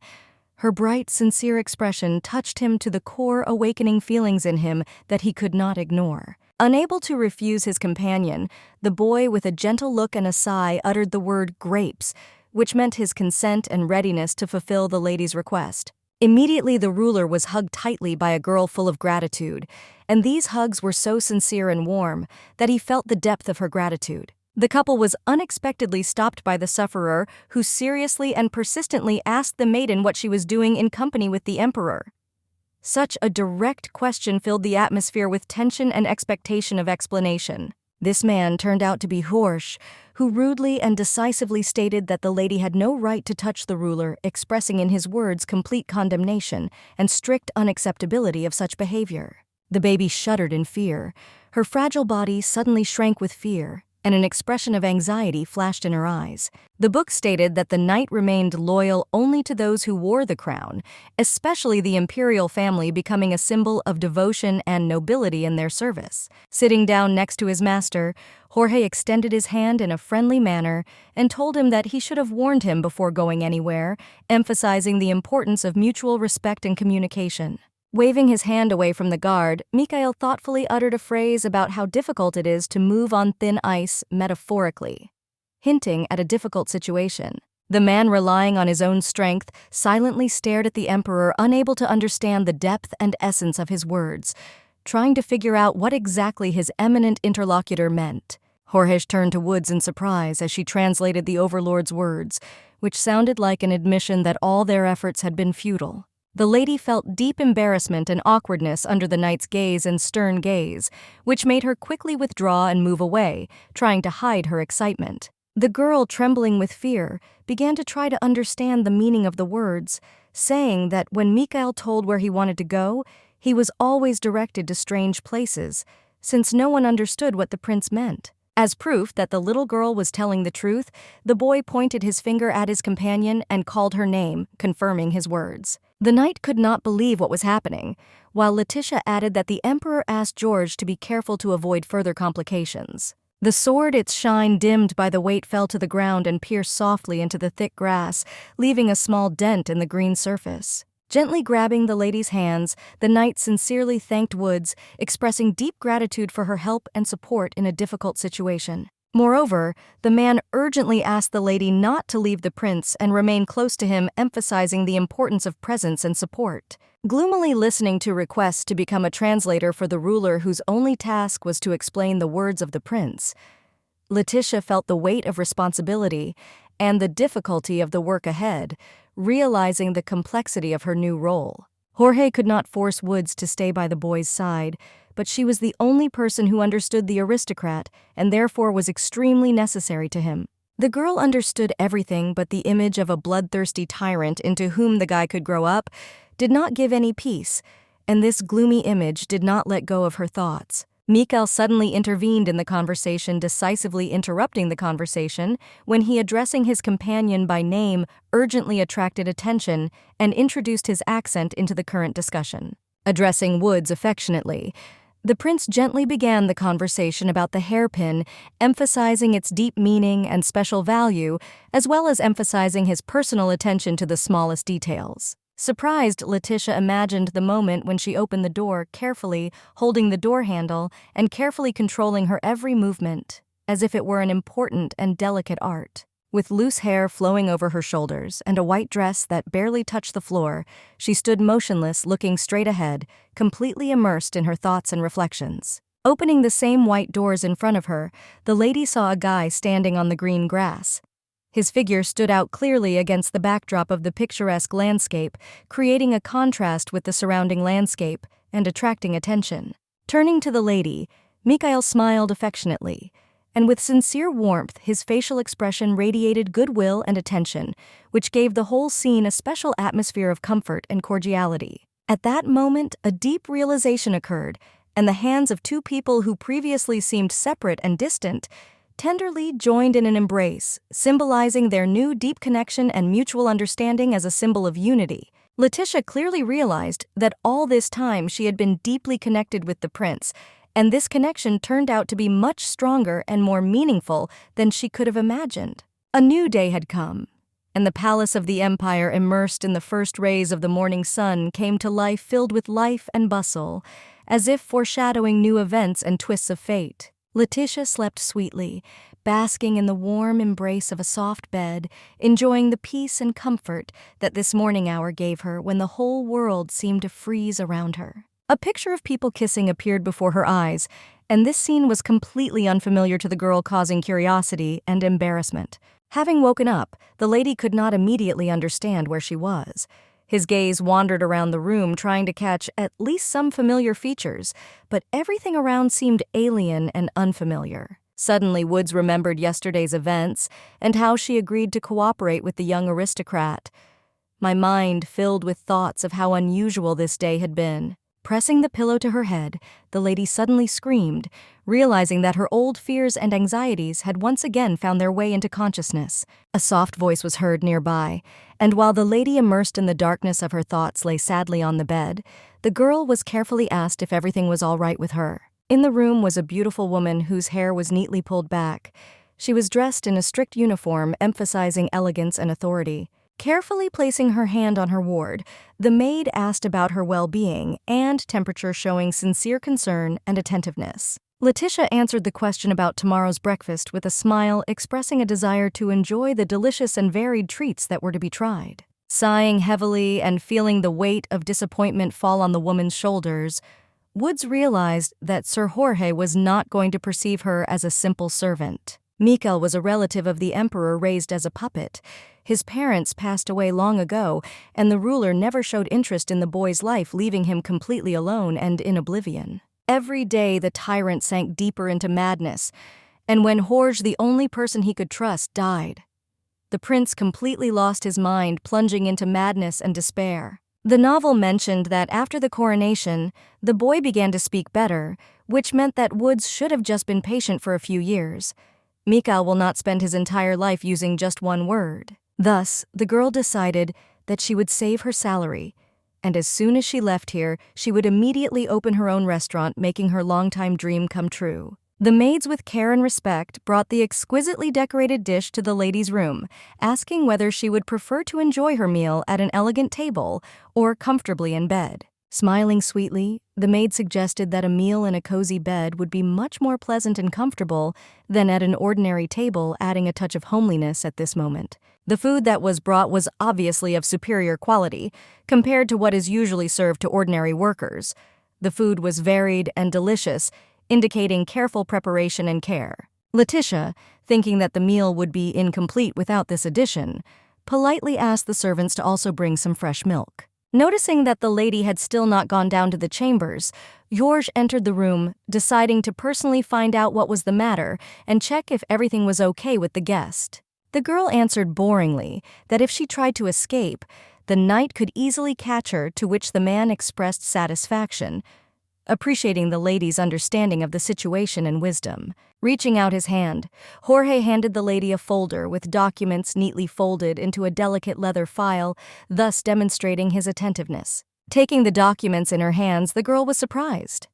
It turned out to be not a contract as she expected, but a paper in which responsibilities were spelled out, and the salary was 10 times more than what Leticia received from the Baron. The baby froze motionless, carefully holding the pen in her hand. As with a concentrated expression on her face, the noblewoman began to sign an important contract, carefully delving into every word. Woods pressed Jorge to provide a clear and detailed explanation of exactly what role she was required to perform, and if not service-related, who exactly she was required to represent. The knight praised the new girl, noting that the girl was not as stupid as it might seem at first glance, and demonstrated much more skill and intelligence. Staring blankly at the man, Leticia waited for an explanation when she stated that the lady was no one according to her documents. Woods was genuinely outraged by the situation, where despite her status in society being what could be called a nobody, she still had to carry out many obligations and tasks in the palace, which seemed extremely unfair. The man was deeply amazed when he learned that the little girl was fully aware of the Baron's complex machinations and the carefully planned performance that they organized together. Leticia herself could not understand the reasons why she was not appointed as the prince's servant, since she was not given any explanation or reason for such a refusal. Georges began to explain that the tasks assigned to Woods were much more complex and extensive than those of an ordinary maid. He added that since everyone thought the manager was an idiot, her duties were even more difficult. Leticia screamed indignantly after learning the bitter truth that the guy was not as stupid as it seemed at first glance, but simply had problems with speech which misled everyone. Sitting in bed, the lady called Jorge a terrible man whom many feared. The little girl did not understand why others could consider the prince a fool and not be afraid of the knight who inspired fear with his presence. The man smiling called the Baron a hillbilly who did not understand anything about the current situation. At the same time, they tried not to talk openly about the heir's health problems so as not to create unnecessary concern. Ultimately, the palace official added that it was all about the reputation of the royal family, and any leaks or negative mentions could seriously affect the image and credibility. The puzzle began to come together. The emperor carefully controlled rumors about the prince's health. Therefore, when the boy ascends the throne, there will be no problems with the fact that he had speech difficulties as a child. Leticia realized that the main task of her stay in the Imperial castle was to convince everyone that the prince was a fairly smart person, despite all the preconceived opinions and rumors. Jorge confirmed that having arrived at the castle, the girl had to remain just a nobody, a worker from the Baron's house, in order to be able to become the prince's translator. This position allowed her to maintain a modest status. With one decisive swipe, the papers were thrown to the floor, scattered around in disarray like random pieces of information that no longer mattered. Leaning towards Woods with a serious look, the knight gave her the order to sign all the necessary documents, since she had finally fully realized and understood the essence of what was happening, and now it was important to complete the formalities as soon as possible. The girl said that in the palace there were not only maids but also ladies-in-waiting and various workers who could easily replace her in this position if necessary. The man categorically objected that this had not been taken into account enough, and emphasized that such important details should not have been left without due attention and elaboration. Moreover, Jorge began to think about making the girl the prince's bride, which in turn caused her deep indignation and violent discontent. However, there was one important condition. The ruler could not marry before officially taking office, since previous brides often left this world for a variety of reasons. Leticia was deeply upset to learn that she could be put in such a dangerous role since she was perceived as a poor girl from a poor family. The man realized that immediately after her true abilities became known, a female candidacy would be rejected, since everyone would know that she could make an intelligent and worthy person out of a ruler. Woods nodded understandingly and said the word unicorn, which seemed out of place but apparently had a special meaning in this situation. When the knight asked about the meaning of this word, the lady explained that unicorn belonged to the prince, who often used this word when talking about things that seemed impossible. The man was extremely indignant and immersed in dark thoughts, since he could not understand such an obvious and simple thing for such a long time. Leaning towards the lady, Jorge began to assure her that he was ready to give his life for her if only she would continue to remain close to the ruler. These words put the little girl in an awkward position, making her feel embarrassed. Leticia walked forward in her new clothes. A carmine-colored dress decorated with exquisite ruffles shimmered in the light and emphasized grace and sophistication. Having tripped over the hem of her outfit, Leticia fell to the floor, which caused a terrible fright in one of the maids who froze in a panic, not knowing how to help. She should have called a servant to help carry the hem of the dress, but the girl decided to cope with the difficulties on her own, trying to show her independence and confidence. In an attempt to gain pity for herself, Wood sought to return to her usual clothes, covering her face with a scarf to hide her emotions and show her embarrassment and uncertainty. The maid categorically refused, emphasizing that Jorge had given strict orders for the lady to get used to her new status and surroundings. The little girl felt awkward from such close attention because she considered the position of a translator to be ordinary and not worthy of such excessive attention. Thus, the girl fulfilled her duties by assisting the aristocrats in understanding the words spoken by the prince so that everyone could understand the essence of his statements. Noticing the strange behavior of the lady, the servant offered to bring a cup of tea for Woods, and she, to her surprise, gratefully agreed. Exquisite sweets were served with tea, including delicate cakes, fragrant cookies, and juicy, fresh strawberries, which made the tea party especially refined and enjoyable. Jorge entered the room dressed in a magnificent uniform that shone brightly and attracted everyone's attention with its impeccable appearance. The lady needed to interrupt her meal and follow the knight along the corridors of the palace to discuss an important matter. During their walk through the palace, Leticia inquired how the knight could afford to spend time with her when the prince was alone and in danger. The man shrugged this off with an invisible smile, explaining that Mikel was so inaccessible and protected that no one would dare even try to harm him. The point was that if the prince was killed, not by order of the ruler, then the person who would take his position as heir would immediately become a target for elimination. In the eyes of those around him, the boy seemed only a simple doll and a fool who would never have a chance to become an emperor. However, for others it was beneficial to leave the boy alone. Leticia suggested translating the ruler's words exclusively for the knight, so as not to attract unnecessary attention and not disturb the calm of the situation. George stopped and said that he recognized the fact that Woods' presence in the castle was associated with some danger, but he simply could not leave the heir alone. It was a pity that the boy was treated like a fool, not realizing that he would become a powerful emperor in the future. But it was better to avoid the threat of death until the prince was ready for such trials. Making sure that there was no one around and nothing could violate their privacy, the knight carefully placed a finger to his lips and then motioned for the lady to follow him, observing complete silence and caution.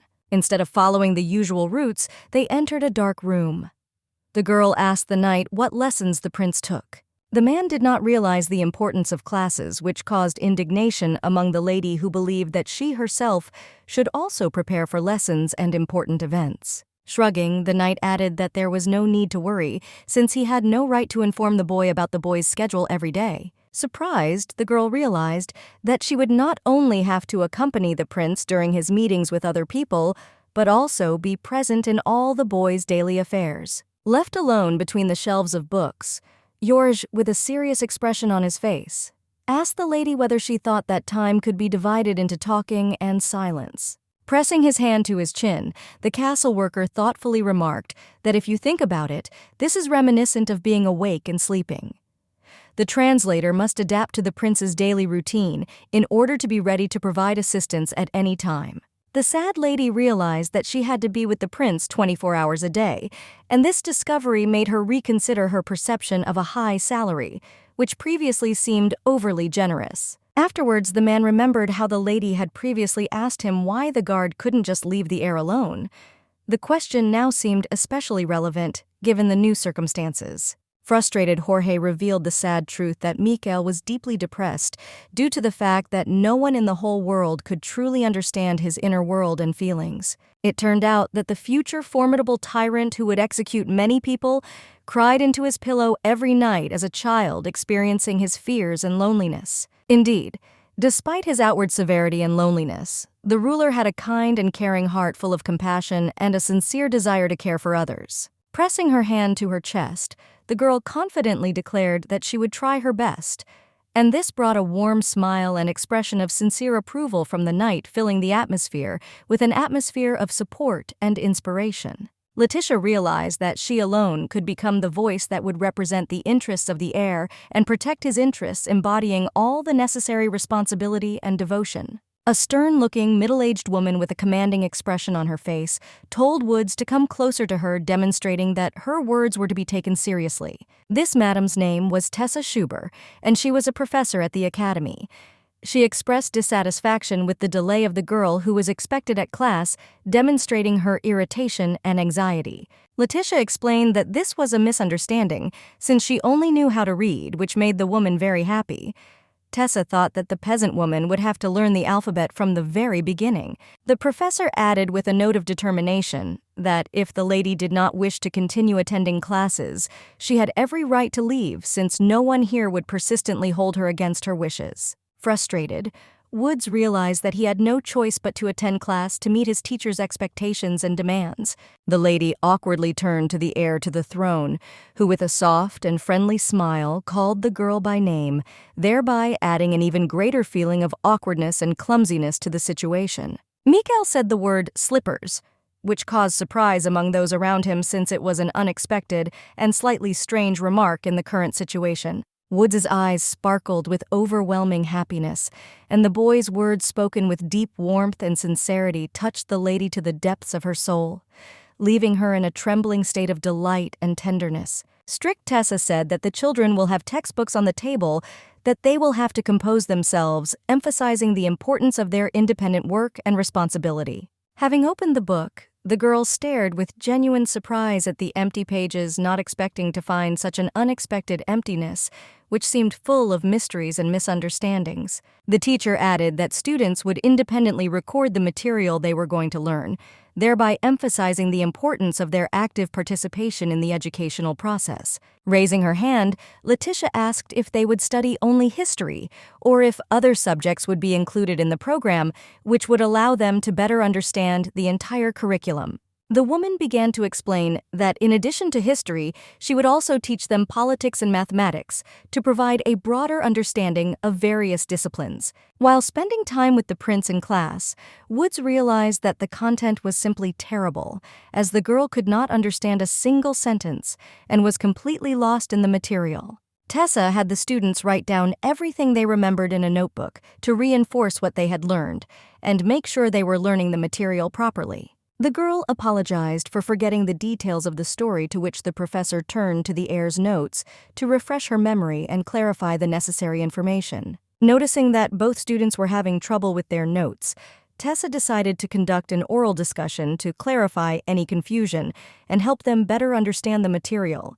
Leticia quickly translated the words of the boy, who was fascinated by his teacher's idea of discussing the topic, orally emphasizing the importance of personal communication and interaction. Pointing to the map, the woman said that before the advent of the empire, the continent was repeatedly divided into many small states and regions, each with its own unique history and culture. The territories of those countries were so small that even small settlements that were located in a relatively small area could declare themselves separate states, striving for autonomy and independence. While the girl was bored, Mikel listened carefully to the teacher, deeply delving into her every word and trying to understand all the nuances of the material presented. Closing her eyes, Tessa asked why in those days the continent was divided into such small states, trying to understand the reasons that led to such fragmentation. With her head in her hands, the girl was considering a possible answer when the boy suddenly said the word ankylos, which caught her attention and raised even more questions. The woman turned her gaze to the translator, demanding an explanation from her about what exactly the prince meant when he said the word ankylos. Awkwardly looking down, Leticia said that she herself did not know what exactly the prince meant, since this was the first time she had heard this word and could not decipher it. The teacher noticed that the girl had been chosen to be the prince's assistant, but unfortunately she could not translate the word that caused the difficulty. Leticia experienced deep despair and bewilderment, since for the first time in her practice, she could not correctly translate the words of the ruler, which greatly upset her and made her doubt her skills.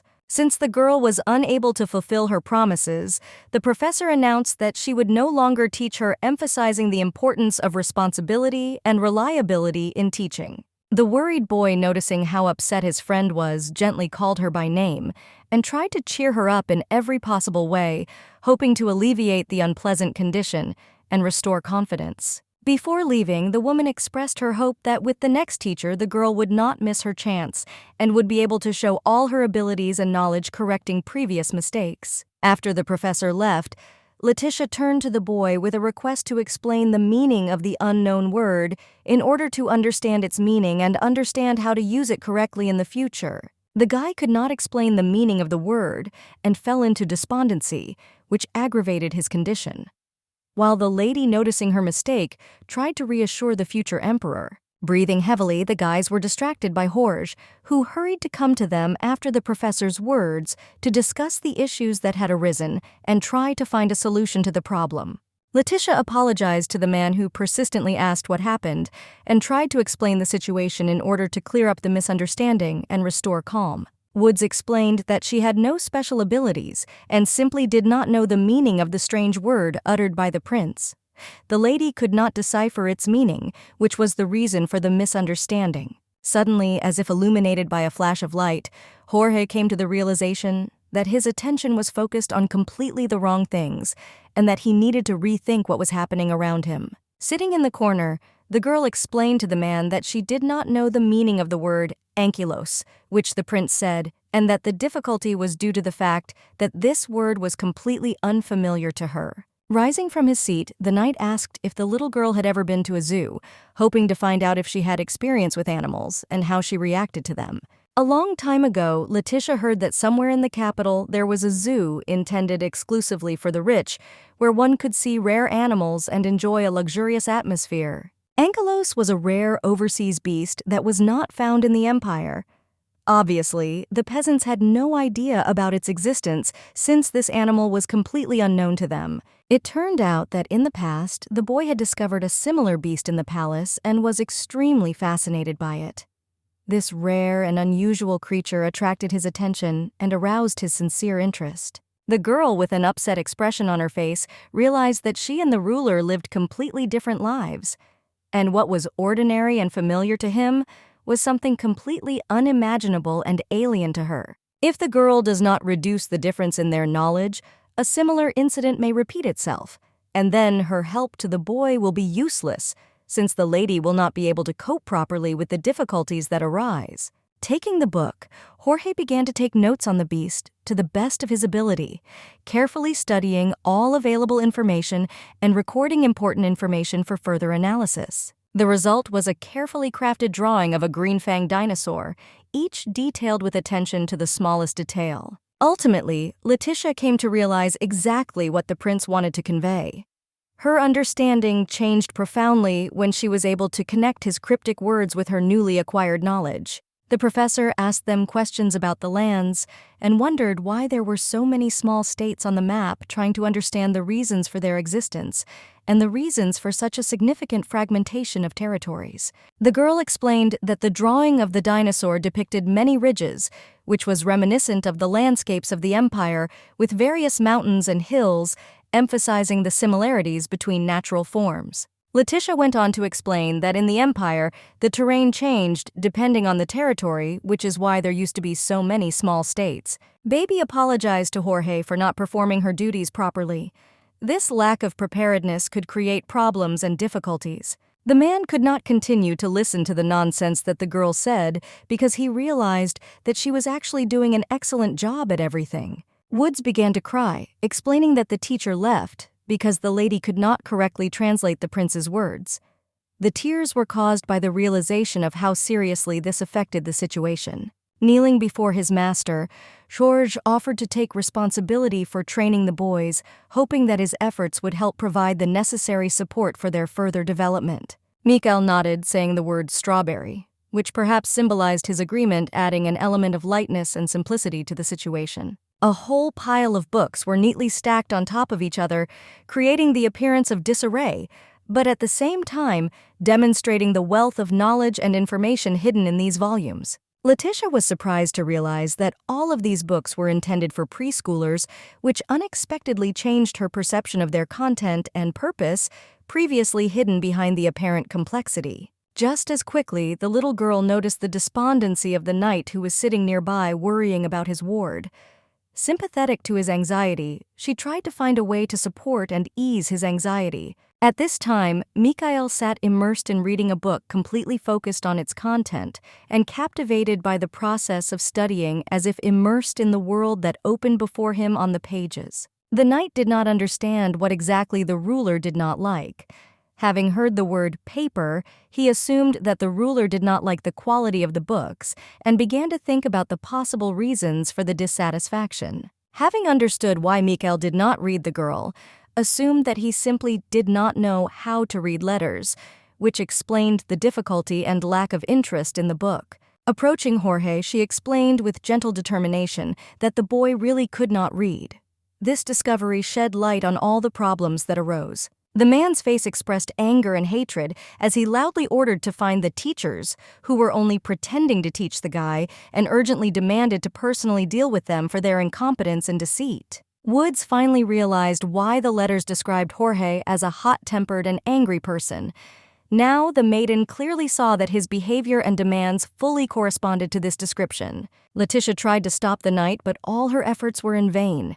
This anger was too great, and he was determined to act regardless of attempts to intervene. George stopped only when the girl spoke words of consolation, claiming that he was not such a bad person after all, which allowed him to calm down a little and reconsider his behavior. Falling to his knees, the guard realized that he would spend the rest of his life crawling on his knees before the prince and asking forgiveness for his misdeeds, realizing the gravity of his situation and the need for atonement. Tears appeared on the face of such a serious man when he finally realized his mistake and decided to no longer obediently follow all the instructions of the emperor. Mikel took his mentor's hand with a smile and tenderness, giving him comfort and support in this difficult moment, trying to ease his feelings and show his affection. Calmly, the boy said, "Sunshine," while his voice was full of confidence and lightness, as if this simple fact could dispel all worries and anxieties. Leticia hastened to translate what the boy meant. "Everything will be fine."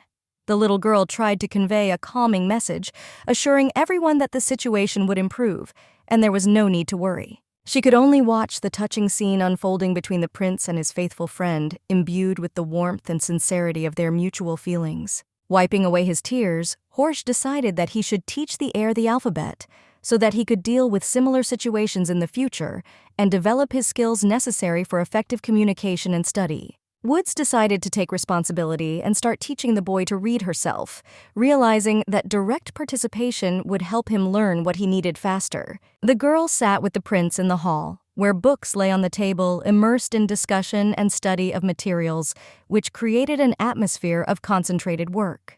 Woods's greatest surprise, the boy mastered the letters incredibly quickly, demonstrating amazing intelligence and diligence, which inspired hope for further success. By reading a sheet of written letters, Leticia could easily read a sentence and understand its meaning, while others could not cope with this task and did not understand the content of the text.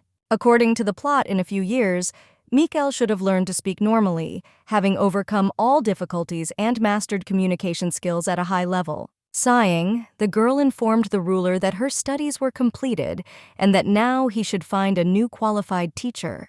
To the word rock, the lady replied that he was not moving anyway, implying that despite any efforts the boy remained at one point. The word bed meant that he would not get out of it, even if the teachers came to his bedroom, unless Woods was there to encourage him to act and motivate him.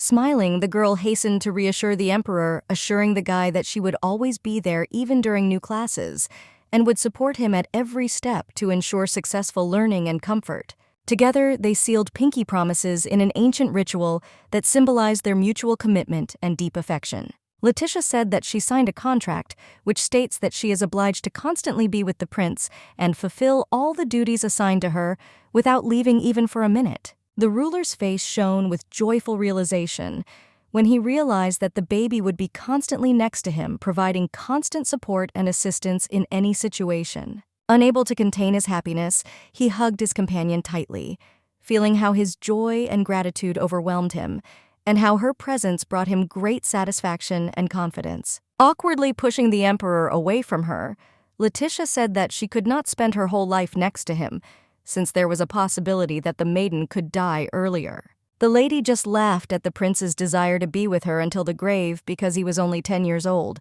and the aristocrat understood that such promises at his age could simply be a naive expression of feelings. However, the face of the heir to the throne remained serious, despite her laughter reflecting his sincere and deep feelings that did not diminish with age. Tessa returned to her students holding a book in her hands, and with a slight sternness in her voice, noted how long they had not met, as if reminding them of the time that had passed since their last meeting. The girl, with her usual modesty and trepidation, greeted the professor, who entered the room with her kind words and a slight nod of her head. The woman learned about the boy's problems with reading and, understanding the seriousness of the situation, decided to return to discussing this important problem. Before the lesson began, Tessa, with special attention and gentle insistence, asked Woods to focus on the upcoming lesson and listen carefully to every word. The girl did not understand the problem because her task was to simply sit and translate the boy's words without delving into the content and without participating in the discussion. The professor explained that even if the prince understood everything, the teacher would not be able to understand what Mikel was thinking, since she needed a translator to catch all the nuances of his thoughts. Leticia has made a solemn promise that she will put in all her efforts and do absolutely everything possible to achieve all her goals with determination and dedication. The class ended late, and Woods didn't understand anything, raising her hand almost every 5 minutes to try to get an explanation and understand the material. George, who unexpectedly appeared nearby, praised the lady for her excellent work with sincere delight and gratitude, emphasizing the significance of her efforts and achievements which could not go unnoticed. Leticia asked the man for additional lessons, explaining that her desire was due to the feeling that she was dragging the prince down and wanted to improve her skills in order to support the boy at the proper level. After thinking about the request, the knight came to the conclusion that finding an additional teacher would not be a difficult task and easily agreed. Although he had a proposal that could have been better to be more precise, it was to provide Woods with an admission ticket to the local library. Having heard about all the benefits that a room with books provides, Leticia could not resist the temptation, and showing keen interest, agreed to the offer. The next day, Mikel, immersed in the atmosphere of the training hall, underwent intensive fencing training with his mentor, seeking to improve his skills and further master the intricacies of this noble art. The boy breathed heavily during the short rest, feeling his exhausted body gradually recover from the intense and exhausting training. While the guys were training hard on the court, the girl, watching them from afar, carefully followed their every move and carefully absorbed all the subtleties and details of their exercises, as if studying the art of craftsmanship. The sun shone brightly on the horizon. Its warm rays softly touched the graceful lady, dressed in a brand new pink dress which wonderfully emphasized her elegance and charm. Soon she was approached by Jorge, who stood next to her while the ruler repeated his movements with the sword, demonstrating skill and grace in every blow. The man could not understand how he had not thought of teaching the emperor how to use this weapon before, because it was so obvious and necessary for his training. Closing his eyes, he added that the boy could not sit quietly in the library and preferred to be active, enjoying movement and adventure. Although in fact Mikel realized that mere skill with a sword was not enough to control this complex world. True control required deep knowledge and wisdom that went far beyond the martial arts. Subsequently, when the guy grows up and becomes an adult, he uses his fighting skills to go and destroy many lives following his path. Exhausted and devastated after a particularly difficult day, Mikel sank into the arms of his bed, fully surrendering to the recuperation necessary to cope with further challenges. After a conversation with Jorge, the sweet girl was about to go to the library, eager to immerse herself in the world of knowledge and find answers to her questions among the endless rows of books. The knight wished her luck and said a warm farewell, watching her walk away towards the library with determination and hope in her eyes. 3 months have passed since the maiden became the prince's translator. With a thoughtful expression on her face, Leticia walked down the corridor holding a book under her arm, lost in thought about the upcoming study. To do her job effectively, she needed to get to know the ruler as well as possible. This was a difficult task, since the emperor's ability to deeply understand everything around him surprised even Professor Schuber. Tessa tried many times to drop everything and leave, but she was stopped by Woods, who explained what exactly the heir was saying and why the work of a teacher is so important. Leticia was sincerely grateful to Jorge, who provided her with a ticket to the library. Without it, the salary could quickly run out, and she would risk losing her job, which would be a very unpleasant outcome. Determined, the girl decided to study everything about politics in order to gain a deeper understanding of complex issues and perhaps one day make her own contribution to this important field. Suddenly, the emperor appeared behind the girl with a smile, inviting her to his place.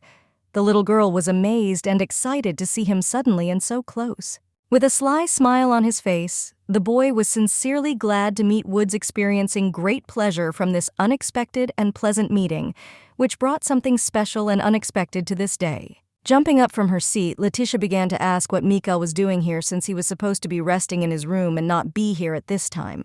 The boy said the word orchid, and this simple but beautiful word filled the room with a gentle atmosphere, as if the flower itself came to life and reminded of its exquisite beauty. The girl realized that her friend sincerely missed her, and therefore could not wait until the morning to meet her and share his emotions and experiences. Leticia could not understand where the guards were looking, since they allowed their ward to roam freely without protection, violating all the rules of safety and discipline. Giggling, the boy said "wizard," referring not only to the magical nature of the word, but also hinting at the special meaning that the term had in the context of their current adventures. Grabbing the emperor's hand, Woods demanded that they quickly return the master to their chambers, dissatisfied that he was out of his appointed place and could cause problems. It turned out that at such a young age the boy disappeared, deceived the servants, and snuck into the library to see his girlfriend and spend time with her despite all the obstacles. Exhausted, Leticia stopped,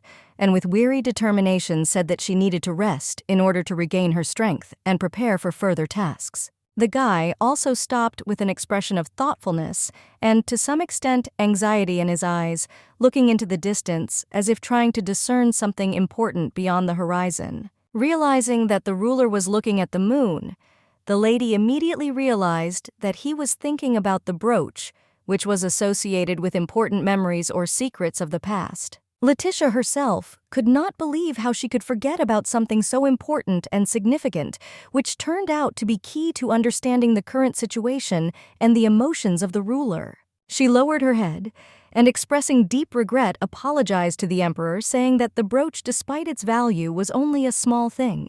With a slight smile on his face, Mikel said the word rope, as if it were not just an ordinary word, but something meaningful, full of hidden meaning and importance. The Virgo hoped that if she remained close to the future man, she would be able to influence his fate and help him avoid the fate of becoming a cruel and bloodthirsty tyrant. In the meantime, Wood sought to protect the boy standing opposite him in the darkness of the night and tightly holding the future ruler's hand as if trying to convey her strength and support.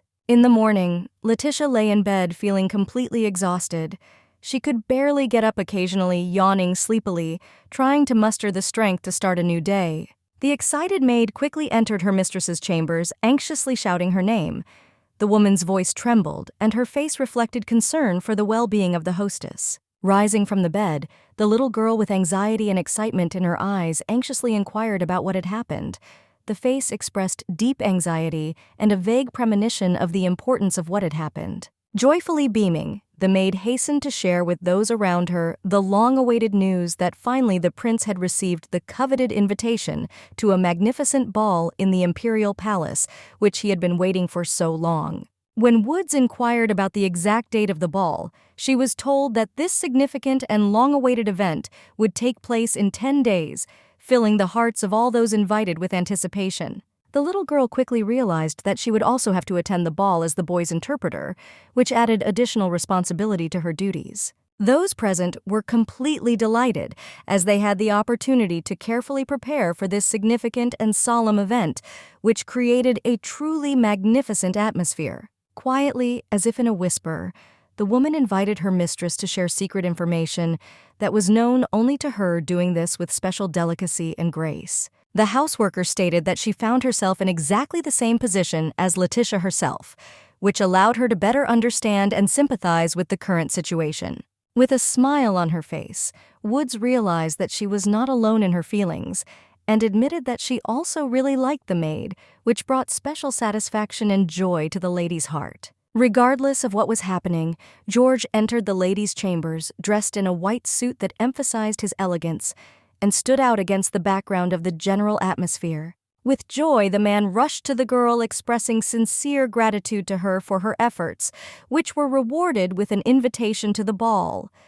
This gratitude was sincere, and the knight could not hide his delight. George said with a soft but confident intonation, so that she would leave all the difficulties and worries to the adults and focus solely on herself and her prince, without being distracted by other difficulties and worries. The baby was worried that the aristocrats might notice how the heir was unable to connect even 2 words, which could cast doubt on his abilities and reputation. The man reassured her, saying that the emperor had already taken care of everything and would officially announce the heir's problems with a speech which would ensure understanding and support from everyone present. The girl seriously asked not to joke, so as not to distract the interlocutor, to which he replied with a smile that the words were not a joke at all, but a sincere and important statement.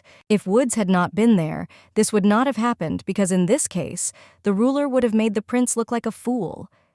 Thanks to the lady, the situation was mitigated and did not lead to such unpleasant consequences. The lady realized that she had an important role as a translator and maintaining the prince's image.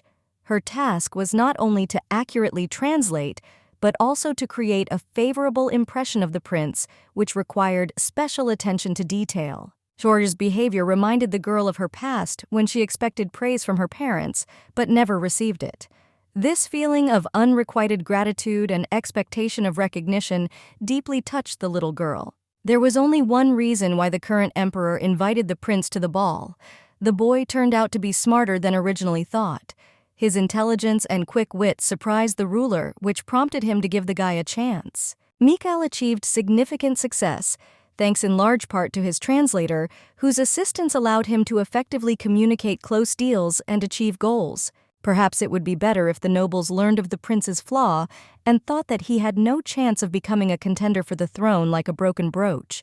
However, the lady could not allow the good-natured and innocent boy to be trampled underfoot like a fragile flower just blooming at the very root, subjected to such a cruel fate. Leticia realized that she must invest all her strength and resources in ensuring that everything works out in the best way for the prince, and do everything possible to ensure his complete success and long-awaited well-being. Many people gathered in the spacious hall, who carefully and enthusiastically assessed the outfits, admiring every detail and exquisite design of the presented models. The awkward lady sternly and with some irritation reprimanded Woods for his extremely inappropriate behavior, which turned out to be completely unacceptable at such an important and elegant ball where every gesture and word has a special meaning. But Leticia knew that sooner or later she would be forced to study dancing, since this skill was an invariable part of training and preparation for important events that invariably awaited in the future. Jorge immediately realized that the lady did not want to dance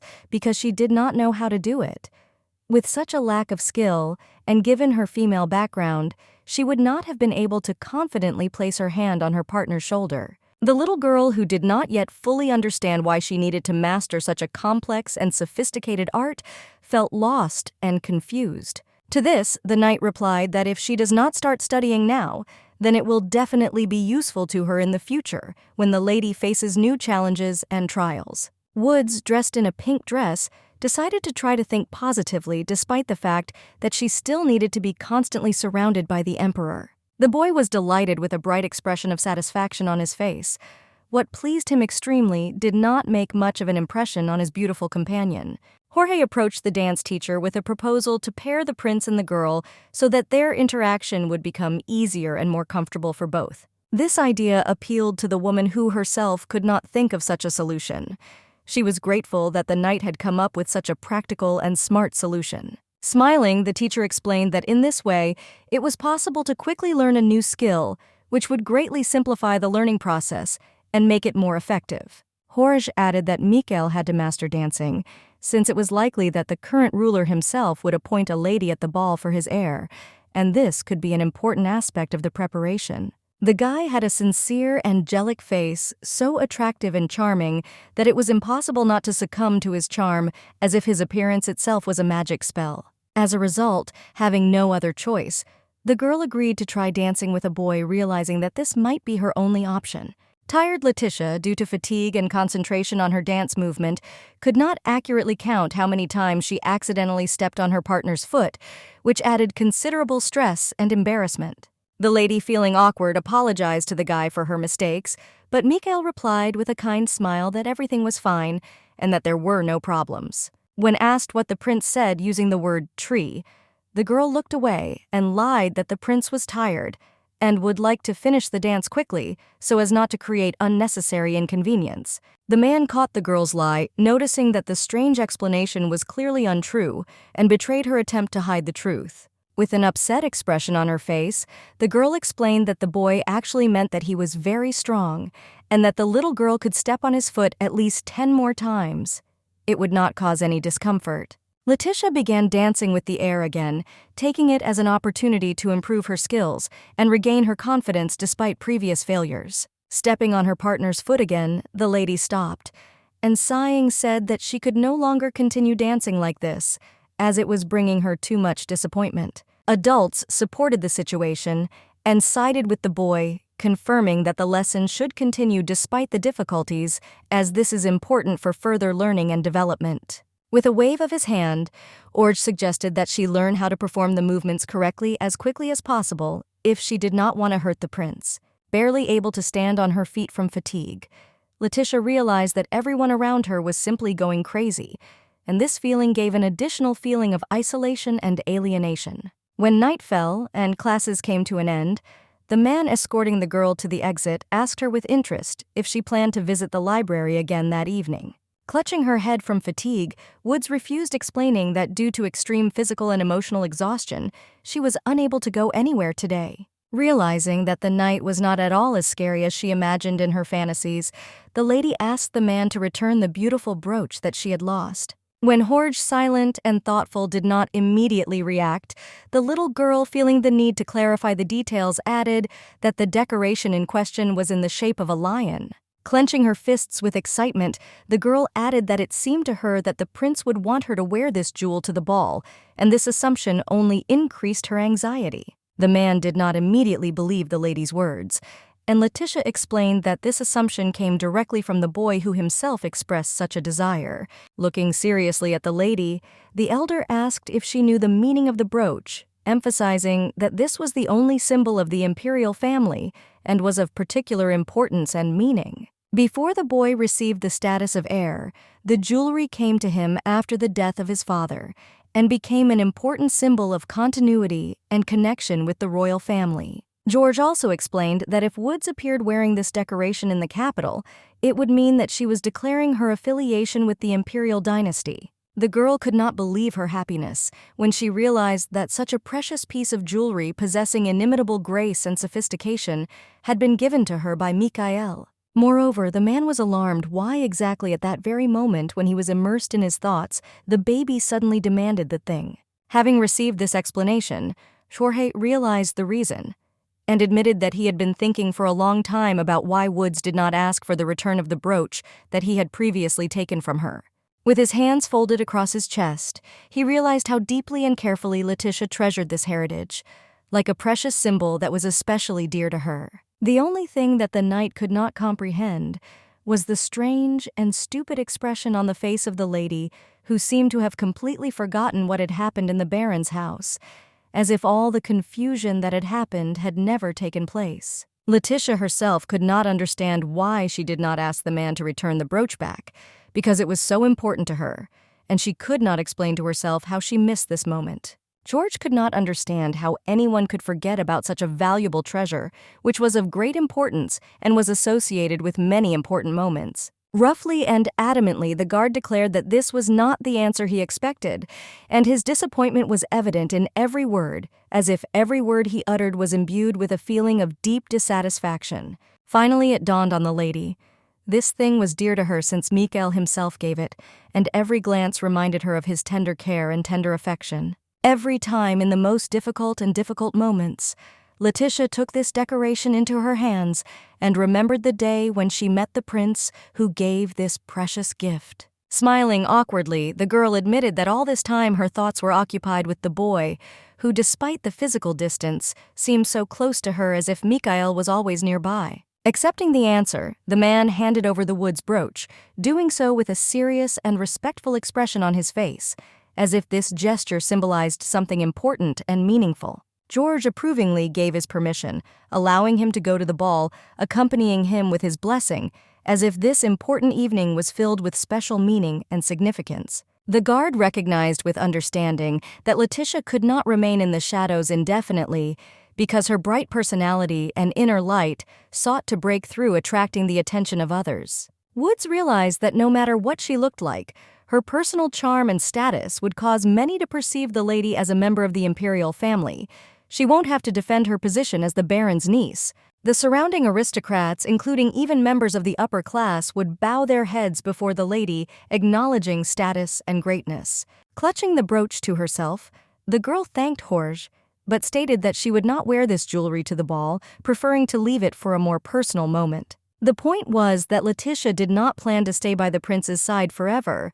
The little girl realized that if she wore the jewel to the ball, it could mean an obligation to accompany the boy for the rest of his life. The knight objected that the lady always had the opportunity to terminate the contract at any time if circumstances changed or plans underwent drastic changes. According to the documents, the translator could leave the palace at any time, which ensured freedom of action and the ability to leave when she saw fit. The decoration was not just an ordinary gift from a ruler. Since ancient times, it has been considered the distinctive sign of the crown prince, symbolizing status and right to the throne. Therefore, Woods came to the conclusion that it was better to represent nothing than to be forever bound and limited, losing freedom and independence. George, having made the decision with understanding and respect, agreed with his choice. He left the place, leaving the lady space and time to think. The upset Leticia looked sadly after the departing man.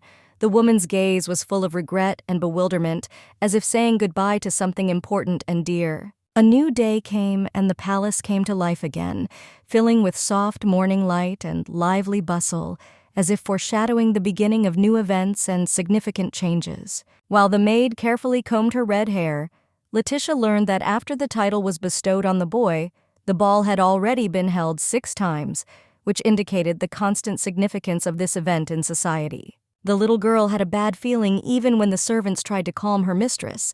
Her anxiety did not subside, and she continued to feel that something might go wrong. The girl asked what would happen if she made a mistake, and the maid offered to tell a secret that could help avoid trouble and understand a difficult situation. Woods really was. The true origin and significance remain hidden from their eyes. Laughing heartily at the funny joke, Leticia thought with gratitude in her heart about how fate had given her the chance to meet such an exceptional and charming person as Ashley. Leticia looked stunning, sporting an ornate hair clip and a blue dress adorned with exquisite details that highlighted her unique style. Despite the fact that the girl asked to make her image more modest, she still stood out from the crowd with her unusual and vibrant presence. Ashley was sincerely happy with her joy, and with deep admiration called the hostess ideal, because her kindness and care made this day truly unforgettable. Instead of waiting for the prince, the maiden decided to go to the ball on her own and approach her friend already in the building when he was solemnly presented. The little one remembered that Mikel had expressed a desire for them to enter together, but the lady was forced to admit that she could not satisfy all the child's whims. Suddenly, an adult lady approached her, expressing her concern, and inquired with interest where the guardian of such a young and sophisticated aristocrat was, which caused deep concern. Pressing the fan to her face, the noblewoman squinted and with a slight mocking expression noticed that she had been watching Woods walk back and forth for half an hour completely without a companion. Leticia began to assure those around her that everything was absolutely fine, trying to instill in everyone calmness and confidence, despite the existing doubts and worries. Looking down on the little girl, the aristocrat said that if she snuck into the palace out of curiosity, then it was not too late to leave it in order to avoid possible troubles. A cold sweat ran through the girl's body, and she felt deep confusion realizing that she absolutely did not want to participate in a conversation with representatives of high society among whom she felt uncomfortable. The woman, noticing from the expression on the girl's face that her feelings and emotions were clearly reflected, took this as confirmation of her theory and nodded with satisfaction. Leticia, not wanting to leave the event resolutely, said that she had an official invitation, which allows her to stay and enjoy the company without breaking the rules. The little girl could not answer the question about the presence of an invitation, since she did not have one, and she simply remained silent, feeling awkward in this difficult situation. If the mention of the Baron were to come into conversation, the mature aristocrat would have many additional questions that would require careful discussion and clarification. Suddenly, the entire aristocracy froze in tense anticipation as the arrival of the future emperor was announced, a noble heir to the throne whose appearance promised changes in the future. While the woman was absorbed in her worries and did not notice what was happening around, Leticia took advantage of the moment and quickly accelerating disappeared into the distance, leaving only a shadow behind her. When the noblewoman regained consciousness, it turned out that time had been lost. Woods had already managed to get lost in the crowded crowd, and the tracks were carefully disguised, which made detection difficult. Everyone watched with interest the handsome prince accompanied by Georges, assuming that the boy was naive and stupid, not realizing what secrets he might be hiding. The men discussed behind the ruler's back, expressing the opinion that it was impossible to make an emperor out of an idiot while condemning and critically assessing his abilities. The girl waited with deep sincerity and hope for the appearance of the current lord, believing that this moment would give her the long-awaited opportunity to fulfill her destined role. A full hour had already passed since Mikel appeared in the hall, but no one was in a hurry to introduce the new translator, leaving the lady in a state of uncertainty and anticipation. The noble guests could not help but notice that the host of the ball was late, which caused them some concern, and became the subject of lively discussions among the invitees, fueling the intrigue of the evening. But this was the first time Mikel attended the event, and his presence added special excitement and an indescribable atmosphere to this significant event. Leticia looked at her friend with deep compassion, recognizing that he needed support to confidently interact with other nobles and not feel isolated. Georges also had no right to intervene until the emperor arrived, emphasizing the importance of following protocol and waiting until the key moment to make decisions. Time dragged on inexorably, and although many were already bored from the long wait, no one dared to show their irritation or leave the hall before the bishop arrived, so as not to break the rules. Finally, a venerable old man arrived, who with deep regret reported that the ruler unfortunately was forced to miss this important ball due to his illness, which caused disappointment among those present.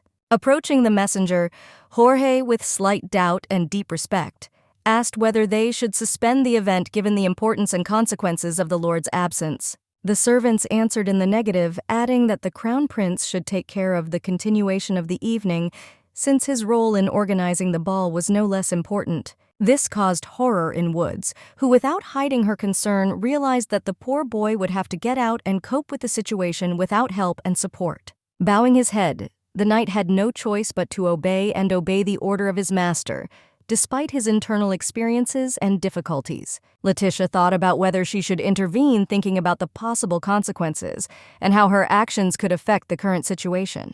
It was obvious that the emperor had deliberately added this element to heighten the tension and create additional complications, as if his every move had been carefully planned to test everyone to their limits. It was originally planned that Mikel, who has an extraordinary mind, would be able to communicate effectively with the help of a translator, which would allow him to overcome language barriers and successfully interact with others. However, without Woods, the aristocracy noticed that the boy did not exchange a word with anyone, not even Jorge, which caused wariness and questions. And even if Leticia tried to explain that only she understands the prince, it is unlikely that anyone would believe her given the current situation and lack of trust. The lady also realized with alarm that this sophisticated and cunning plan was carefully planned to bend the truth and create difficulties for the prince's guard. George is treated as a fraud. His reputation will plummet, causing irreparable damage to his status and respect in society. However, if this had happened, it would certainly have been mentioned in the novel that Woods was reading and would likely have caused widespread discussion and condemnation. It followed from this that the knight would definitely find a way to correct the situation and restore his image, despite all the difficulties and difficult circumstances. When Jorge turned to the prince, the boy did not say a word, continuing to remain silent and avoid communication, which added even more tension to the situation. Kneeling down on one knee, the knight expressed his concern by asking whether Mikel could cope with managing the entire ball, which was now in his hands. The man, with warmth and confidence in his voice, convinced the boy that he would succeed, assuring him that through perseverance and self-confidence he could overcome any difficulties. The thought that the emperor had finally recognized the heir clouded Jorge's eyes, and now the young ruler had to suffer on the throne, immersed in difficult trials and difficulties. As soon as Leticia suddenly intervened, approaching the man, the situation immediately took a new turn, and her presence became a key moment in the development of events. The presence of the embarrassed girl unexpectedly calmed Jorge, and he felt the internal tension gradually begin to recede. At that moment, a loud voice called out to the guard, and a handsome young man with perfect facial features and incredible hair slowly approached him, attracting the attention of the entire hall. His name was Duke Pear, and he surprisingly resembled a subordinate prince, which attracted even more attention to his appearance. Everyone in the room had their eyes glued to the young man as he slowly and majestically approached the throne, and each of them watched with tense anticipation as events unfolded. With a grin on his lips, Pear asked not to address him in such a stern tone, assuring that he was ready for anything and did not need unnecessary formality. Having bowed politely before the prince, the guy respectfully asked how the heir to the empire was doing, demonstrating his sincere attention and concern for his well-being. Mikel responded with silence, which was his constant and characteristic way of reacting in such situations, thereby emphasizing his constant determination and inner resilience. With a mocking expression on his face, the nephew asked his uncle about the rumors, which turned out to be true, while not hiding his pleasure at the revelation. Pear understood that the prince must have been very worried, especially considering that the young man had been leading balls for about 10 years, and this long practice gave his words special significance. Approaching his old relative, the guy invited him to return back to the family, trying to offer support and restore lost ties. Jorge had long ago severed ties with the family line, but it seems that the older brother could not let go of the younger brother so easily, still hoping for the restoration of family relations and reconciliation. Moreover, the man realized that this whole performance was only part of a plan aimed at bringing him back to his family, and now he has to deal with the true motives of what is happening. Leticia, until recently, could not believe that the guard's relative turned out to be a duke who became famous in history for his outstanding achievements, and this unexpected discovery surprised her to the core. If the man had refused, he could have lost not only his title but also his life, and if he had agreed, he would have endangered not only the maiden, but also his ward, plunging them all into the abyss of danger and complex consequences. And in general, who knew, maybe in the novel, Jorge also took the hand of the Duke's family, thus saving his life and ensuring his safety despite difficult circumstances. But to the lady's surprise, the knight refused the offer, leaving everyone in disbelief and becoming the subject of discussion due to his unexpected choice. The nephew had no choice but to accept his uncle's choice, accepting his decision and realizing that it was the best he could do in the current situation. Suddenly, Jorge got down on one knee, and rumors and loud discussions erupted among the aristocracy, vigorously discussing this unexpected act and its possible consequences. Bowing his head, the man stated that the emperor must have known about his crime, but now wanted to personally take full responsibility and confess everything.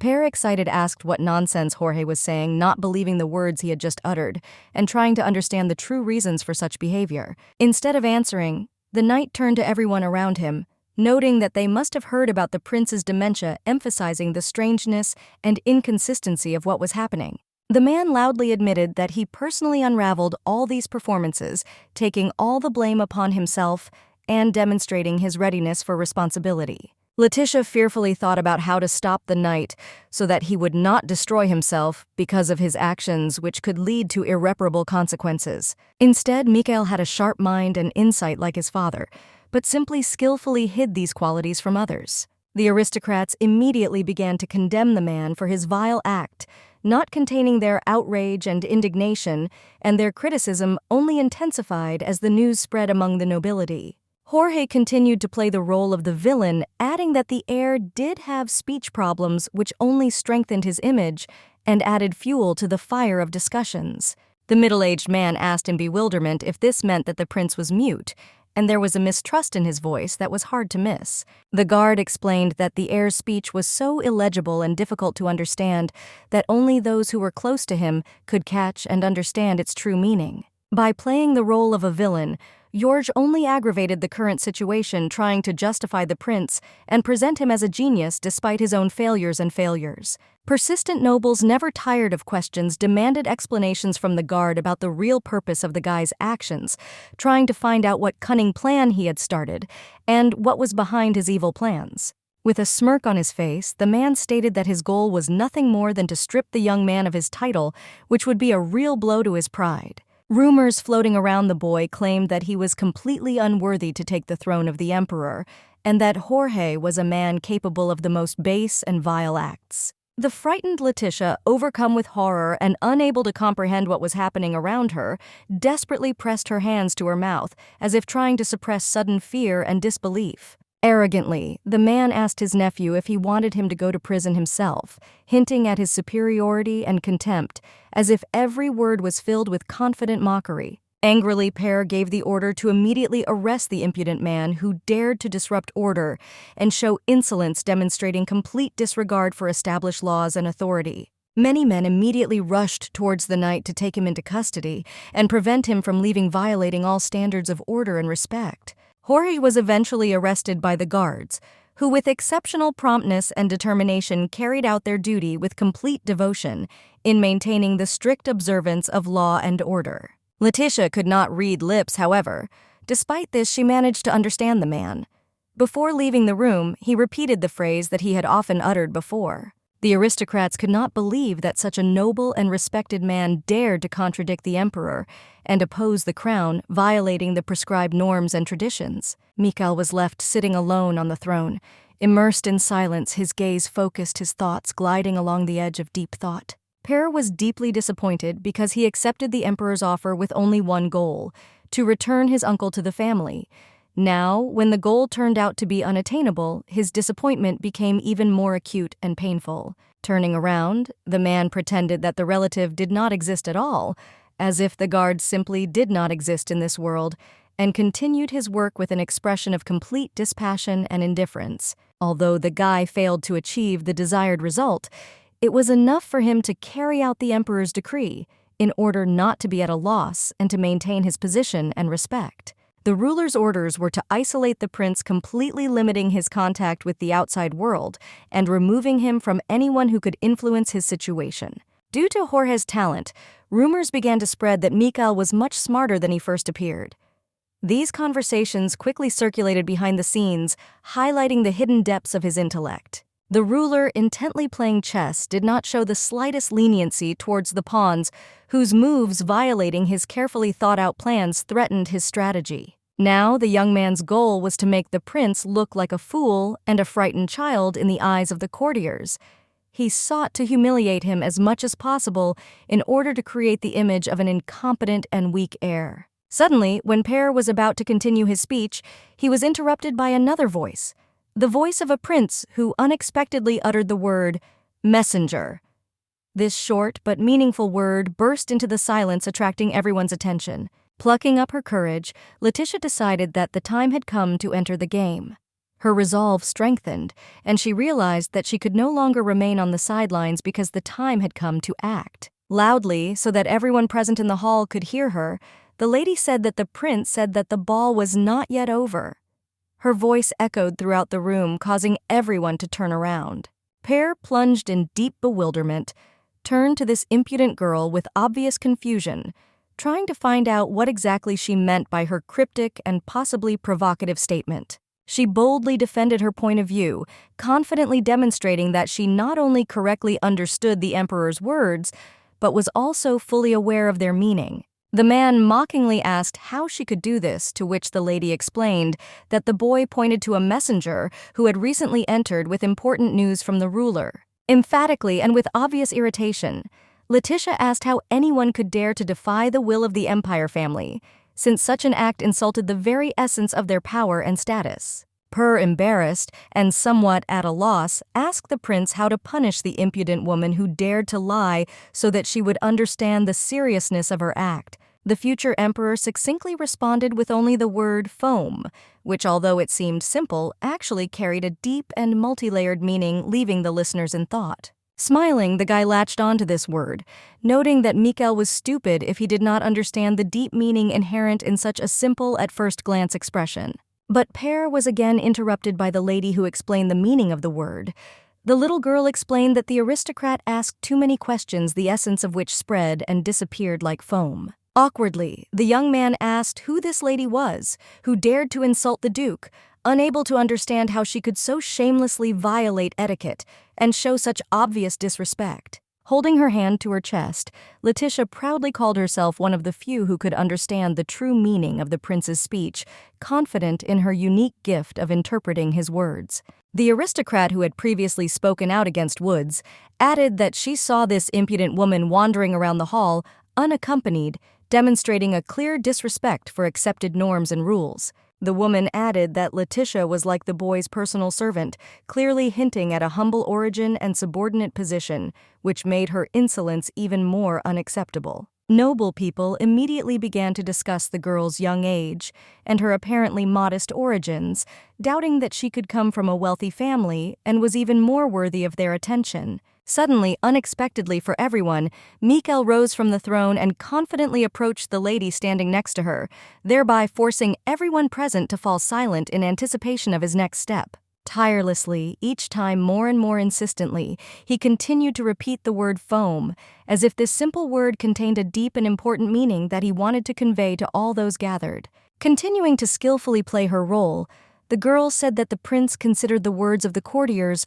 unworthy of his attention, emphasizing that their chatter was as insignificant as that very foam. After this, the boy with obvious approval pronounced the word stone, thereby confirming that Leticia correctly conveyed his thoughts, comparing the interpretation to something solid and unshakable.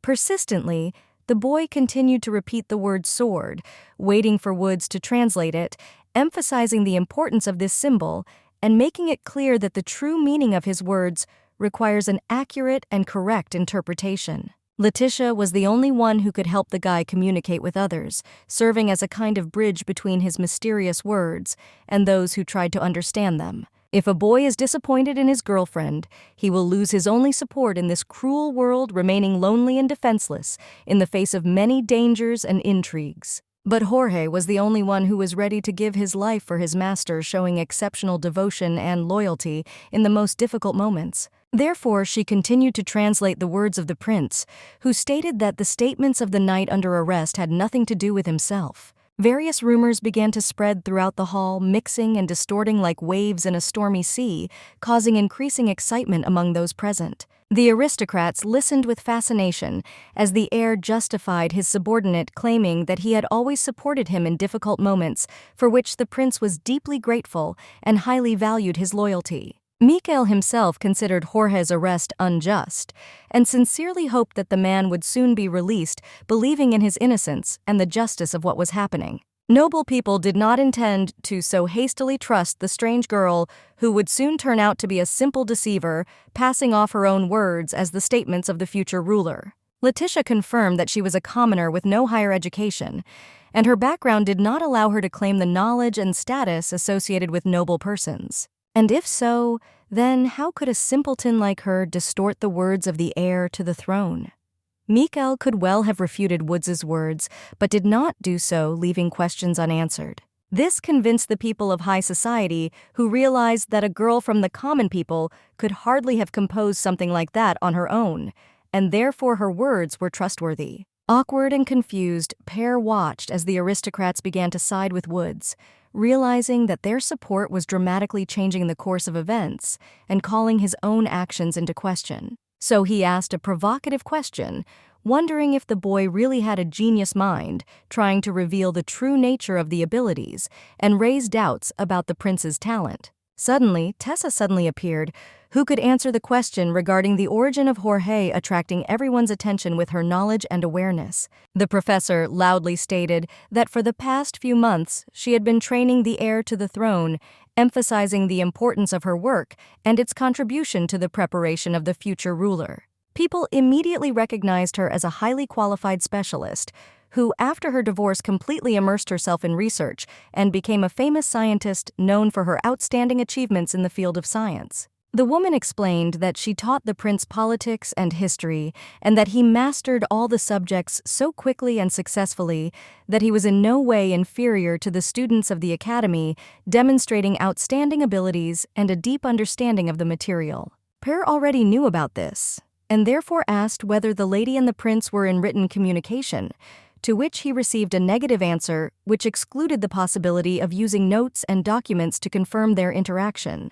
George's nephew referred to the fact that it simply seemed to the old lady that the heir understood something from the program, despite the fact that he himself could not really speak or write. This made the professor smile, and the woman called the man the only fool in this place, indicating his inability to understand the complexity of the situation and appreciate the merits of the heir.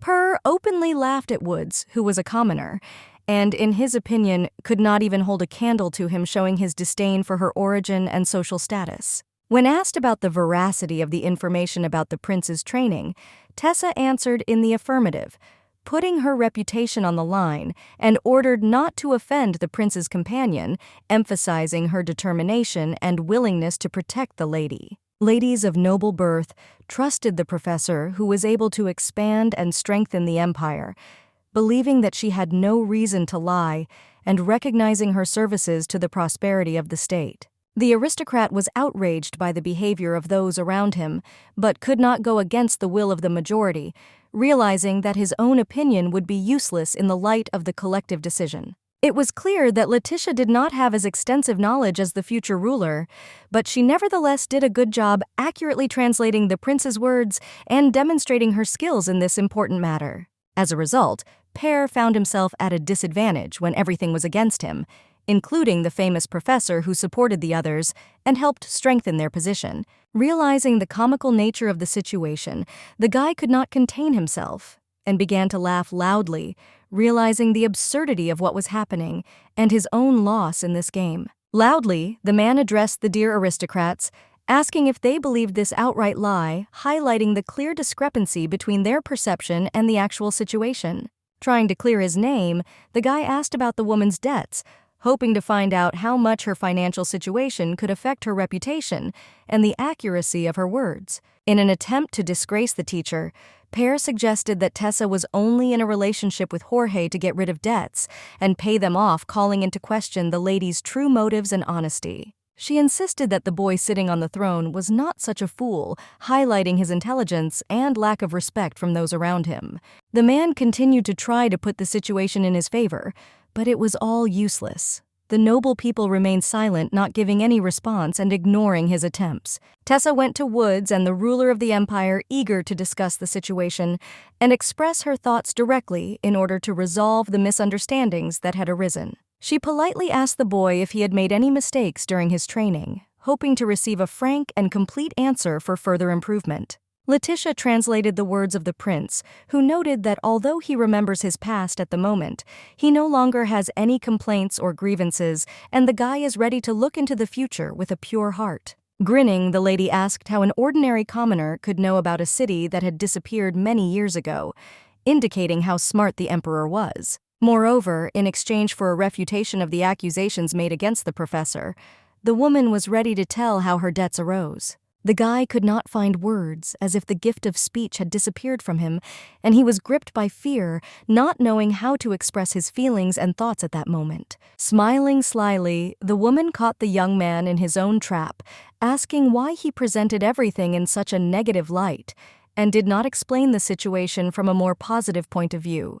The teacher added that her debts arose due to the high cost of valuable research she carried out, which required significant financial investments. Famous people respected the lady, who was soon, it was said, going to become a countess, and did not want to contradict one who contributed to the expansion of the empire's territories. Casually, the lady mentioned that she had very good connections who were ready to provide support in expensive research, helping to cover significant costs and providing the necessary financial assistance. After this, she added that it was Jorge who provided her with significant financial assistance, showing not only generosity, but also real kindness, supporting the aristocrat in difficult times. Per realized that he had lost this battle, and then spent the rest of the evening in silence, immersed in his thoughts and reflections. Night fell, and its dark but enchanting embrace gradually enveloped the large house, illuminating it in the dim light of the moon, and creating an atmosphere of mysterious comfort. Leticia reflected on the condition of Jorge, whose fate remained uncertain, and anxiously reconsidered all the events that could affect his future. Tessa could do was to escort the lady and the prince back to the palace, providing them with all the necessary support and care to make their return as comfortable as possible. Leticia wanted to stop the professor from staying with them, but the lady replied that it would be much more useful if she remained free outside the castle, where she could continue her work and help.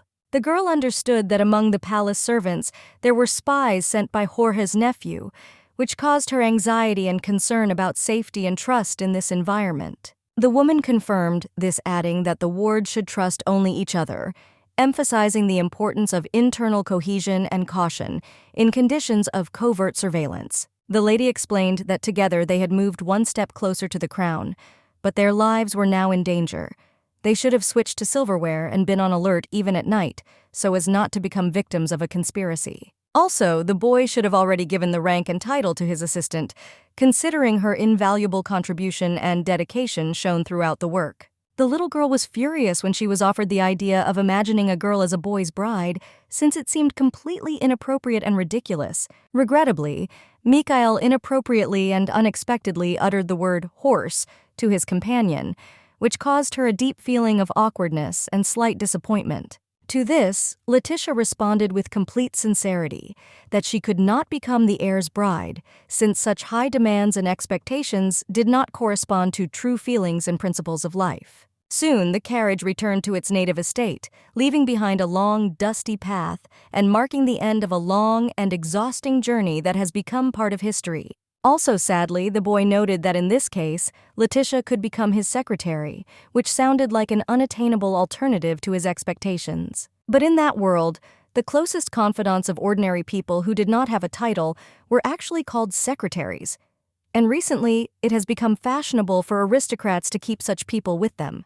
With a serious and concentrated expression on her face, without wasting a minute of thought, Leticia decisively agreed to accept this responsible position, realizing the significance and severity of the assigned responsibilities. A full month has passed since Jorge was relieved of his duties, and during this time the palace has taken on a new life filled with fresh beginnings and changes. Fortunately, the man was not executed, but he had to quickly leave the capital.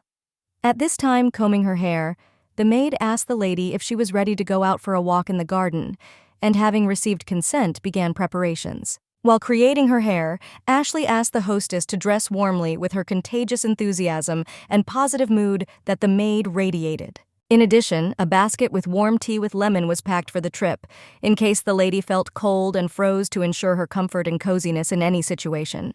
Leticia was pleasantly surprised by the care and dinner from the servant, while she added that if the prince did not like the taste of the tea, the lady would be ready to do everything possible to rectify the situation and satisfy his taste preferences. Caught in a lie, the maid awkwardly tried to lie that she had not prepared dinner, but her attempt to hide the truth only increased her embarrassment. Leticia did not argue for long and decided to go and check things in the kitchen herself after the walk to make sure everything was in order with the prepared dinner. Quietly and peacefully, the girl walked along the corridor of the house, which, after the disappearance of Mr. Horge, was empty and covered with a thick layer of dust, creating a feeling of abandonment and time standing still in this place. Stopping at the door of the prince's chambers, Woods stated her full name and stated the purpose of her coming, trying to convey to those present the essence of her visit. Hearing that a companion had come to them, the door was opened by Mikel himself,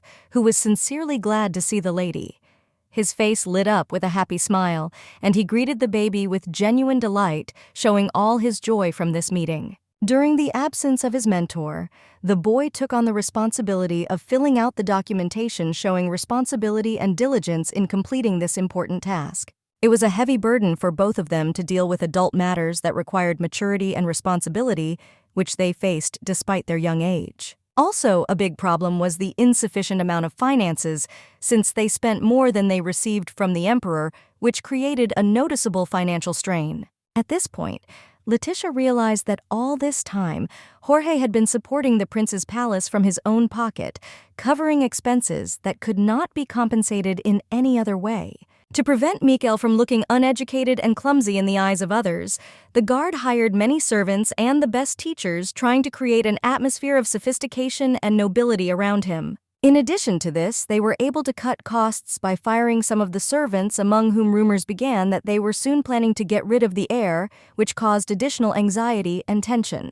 Leticia and the boy tried to keep the remaining maids, but they, realizing that there were no more prospects and opportunities for themselves in this place, left following their own desire. It is likely that in the end, only Mikel and Woods will be left. However, despite this, she will always follow Jorge's orders to take care of the ruler, remaining true to her duty and responsibility. The lady went to her lord and friend, realizing that the knight's words and his intentions had bound her to him forever, and the girl could not now turn away from her devotion and duty. Smiling, the girl walked towards the heir to the throne with determination and grace, holding in her hands a basket filled with carefully selected items symbolizing her respect and devotion. Mikel, having no appetite, expressed his displeasure, which in turn negatively affected his mood and perception of current events, giving them an even darker cast. Woods reprimanded the boy, emphasizing that even if he didn't have much desire to eat, he still needed to eat to stay strong and healthy. The boy, not without harm, uttered the word frame, while expressing his stubbornness as if he were a real sheep firmly standing on his opinion. The girl began to worry that Mikel began to eat much less. Even though the doctor assured him that this would not affect his health, the lady still wanted him to eat normally and take care of himself. While straightening the emperor's carefully ironed clothes, Leticia inquired with curiosity and concern whether he planned to go for a walk that day, hoping to learn about his intentions and routine. Having received confirmation from the guy, the lady, with relief and joy, finally offered to hit the road, ready to begin her plans and enjoy the upcoming journey. The two of them moved along a deserted corridor where silence and a sense of solitude reigned, giving their steps special significance. When the steps of the guards were heard behind them in the silence of the corridor, the boy suddenly quickened his pace, which slightly surprised and frightened his companion, causing an expression of anxiety and concern in her eyes. The prince remained silent as other people appeared in their presence, remaining calm and unperturbed, despite the increased number of interlocutors and the bustle going on around him. This was due to the professor's words in the carriage when he noted that no one in the castle should be trusted, which made the prince remain wary. The teacher turned out to be right despite the fact that the rest of the servants left the castle. The emperor's spies remained and continued to monitor what was happening, which confirmed her fears. Leticia could not leave the ruler completely alone, since her constant presence was not only a support for him, but also an invaluable source of support and consolation in difficult times. The only thing the lady could hope for was that the walk would at least slightly lift the mood of the gloomy guy, giving him the opportunity to escape from gloomy thoughts and enjoy the fresh air. Awkwardly trying to diffuse the tense situation, she began the conversation by noting that the weather today was simply magnificent, and this was the best time to take a pleasant walk outside enjoying the sun in silence. Turning to security, Wood said that the boy would like to be alone with her, and therefore they should move away so as not to interfere with their conversation, and provide the necessary space for communication. To great surprise, the guards succumbed to the girl's requests and with deep respect bowed low to her, demonstrating complete obedience and benevolence. Apparently, everyone believed that Woods was the only one capable of controlling the heir to the throne, and therefore the attitude towards her changed from negative to positive. Before the girl appeared in the palace, Mikel had repeatedly and deftly escaped the strict control of the guards, masterfully avoiding their gaze and endlessly attentive supervisory actions. And now those who remained in the palace were worried and afraid that the boy would again become as unpredictable and uncontrollable as he was before the arrival of the ruler's secretary, which could disrupt the newly established order and stability. Since the servants could not understand their master, misunderstandings often arose due to this, and for this reason the prince often escaped from their control, which led to additional problems and worries. Leticia asked the emperor to slow down so that they could move at a calmer and more measured pace, allowing them to better assess the situation. Eventually, he led the companions to a huge shelf filled with books, where each canvas represented a whole world of knowledge and stories waiting to be discovered. Woods herself soon revealed the secret of the prince's disappearances. It turned out that he simply knew about the existence of secret passages that allowed him to easily and quietly leave his premises, avoiding detection. The first time the girl was terribly scared and categorically refused to go into the dark passage, preferring to stay in the light where she felt much more confident and protected. However, she eventually learned to trust the boy who, after losing Horij, who had become like a father to him, began to suffer from paranoia and constant feelings of anxiety, which made him even more vulnerable and in need of support. Taking with her a dying candle, Leticia carefully followed the running and slyly smiling prince, trying not to lose sight of him in the dim light and rapid movement. The candle Leticia held in her hand did not emit much light, and its dim flicker only faintly illuminated the dark corners of the passage. Tired of the constant tension, the girl once again asked her friend to walk more slowly so as not to trip or fall. Suddenly, in the middle of the road, a whole pile of skeletons and bones appeared, as if the darkness had collected them and piled them in an untidy heap, creating a terrifying and unexpected obstacle for anyone who dared to continue on their way. Frightened, the girl asked the boy to return to her full of anxiety and despair, since a feeling of security and confidence was most important to her at that moment. But the guy didn't feel any fear. He, raising the skull, calmly said something about treasures, demonstrating amazing calm and confidence, despite the bones surrounding him. The lady realized that he had begun to search for something among the remains, and the only question was what exactly he hoped to find in this terrible pile of bones and debris. The modest secretary quietly watched as her boss, deep in thought, tried to find something important and significant in the bones. Woods watched with interest as Mikel, bending over the floor, picked up something unusual from it, and then, holding it in his hand, carefully examined the object, which clearly had some kind of significance. When asked to show what he had just found, the boy shook his head negatively and, hiding the treasure behind his back, tried to hide his precious find, clearly not wanting to share it with others. Leticia took a deep breath, realizing that despite her best efforts, she would not be able to force him to reveal the secret of what exactly he had discovered. The dissatisfied boy uttered the word "rain," thereby not only expressing his dissatisfaction, but also unintentionally offending his companion, whom he called with this word.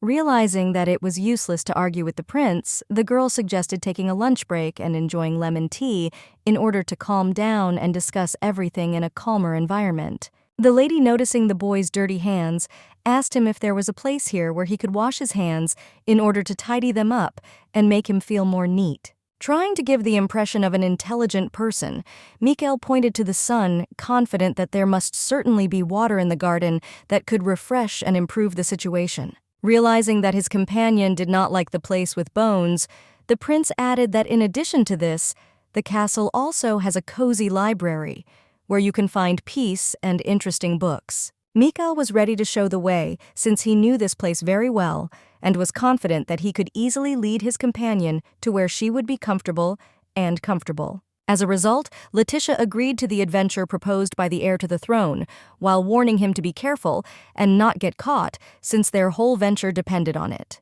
In addition, she clearly understood that if the servant saw the dirty gentleman, a barrage of questions would immediately begin for his secretary, which would create additional inconvenience and problems. Woods understood that no one cared about the poor boy, but she still did not want anyone else to see him in an unkempt state, knowing that this could cause unnecessary conversations and attention. Leticia sought to ensure that in the eyes of its subjects, Mikel remained an example of an ideal and impeccable prince, and not a figure who could hardly be kept afloat and who only caused regret and doubt. It was for this reason that the girl continued to stay close to the boy, caring for him and supporting him so that he would not become an object of ridicule and would not lose his honor in the eyes of others. The maids focused on their daily duties, walked along the spacious corridor, holding neatly folded fresh linen in their hands, and animatedly discussing pressing issues and upcoming tasks. Following the guy, Leticia noticed that his movements were unusual and cautious.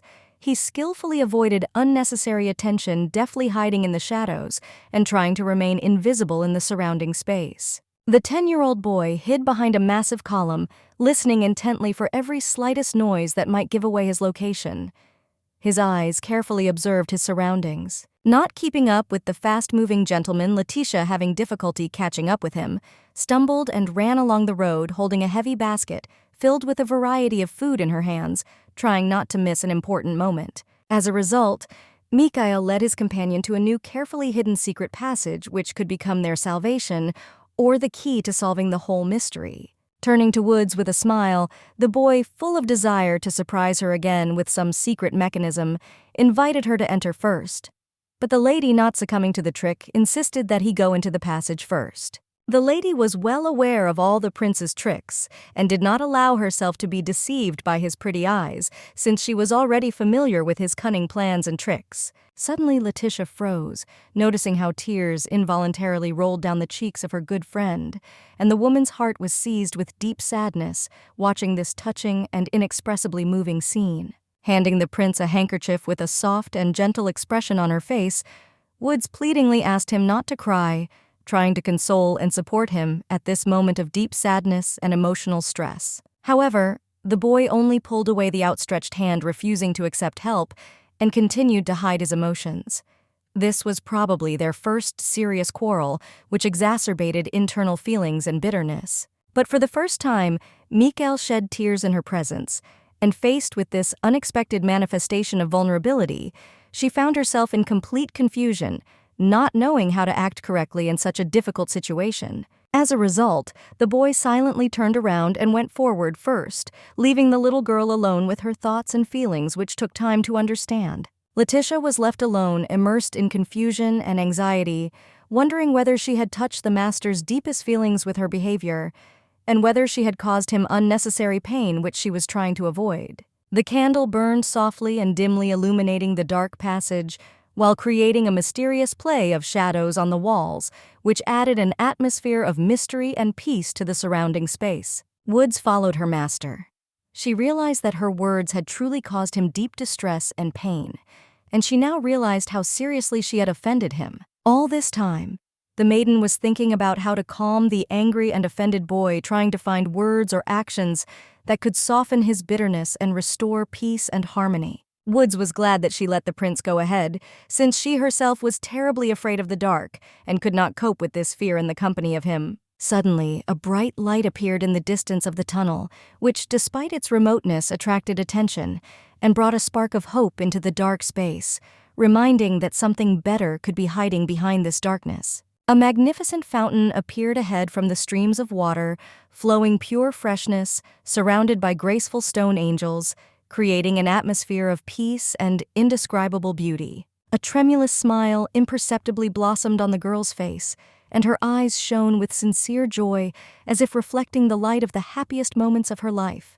Mikel, instead of just enjoying the picturesque view, intently watched the reaction and sincere happiness of his companion, noting every manifestation of sincere delight. The place, surrounded by exquisite stone aristocrats and majestic waves, was indescribably charming, like the embodiment of exquisite beauty and grace. The lady realized that the boy was eager not only to show her this wonderful moment, but also to sincerely share his deep admiration, wanting to share with her every moment of joy that he experienced.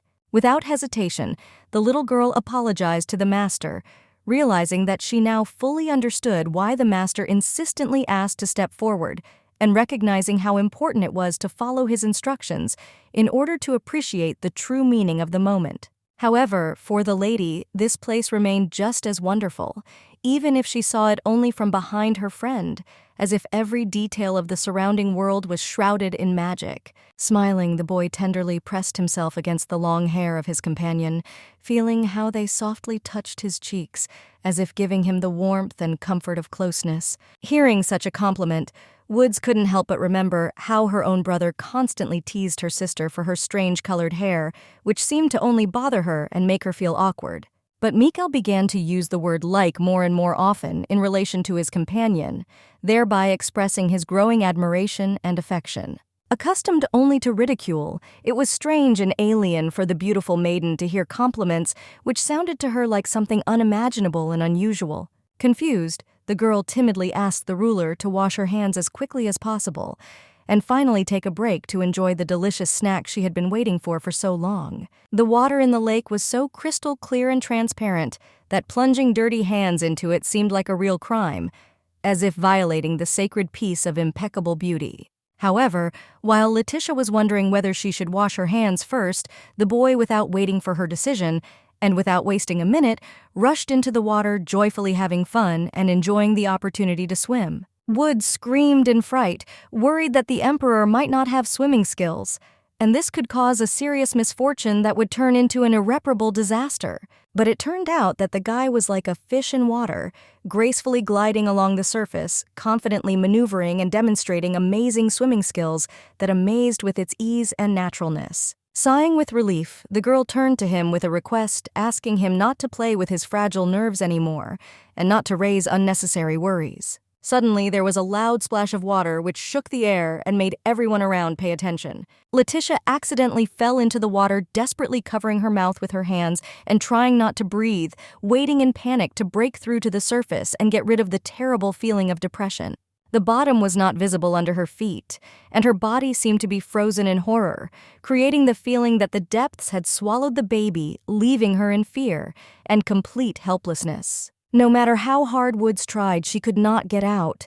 The creature slipped further and further, and her arms and legs became lighter like weightless clouds getting lost in the depths. Falling down into the endless abyss, the lady humbly and with deep inner peace awaited her inevitable fate, accepting her fate and ready to face it with majestic calm. The young girl was brought back to reality by the voice of the prince, who, sounding enchanting and tender, called her by name, and this sound stream seemed to envelop the lady with its magical charm. Mikel looked at her sadly with his big eyes. He was the same savior who pulled his companion out of the water and gave her a second life, filled with hope and warmth. Referring to a strange and disturbing dream, Leticia calmly explained that she was fine. The reason for the concern was only the strong fright that she had recently experienced in the water. The exhausted girl, almost unaware of how tiredness had taken hold of her, sank onto the cold tiles and thought about how much the prince loved to walk around and indulge, not paying attention to the consequences of his pranks. Leticia was sincerely surprised by the lightness in her body and the fact that while underwater, she did not get wet at all, as if an invisible protective layer surrounded the lady, creating a feeling of a magical space where the laws of physics do not apply. Suddenly, the boy extended his clean hands towards the lady, showing with a kind smile that now they could start eating, inviting her to enjoy the finished treat.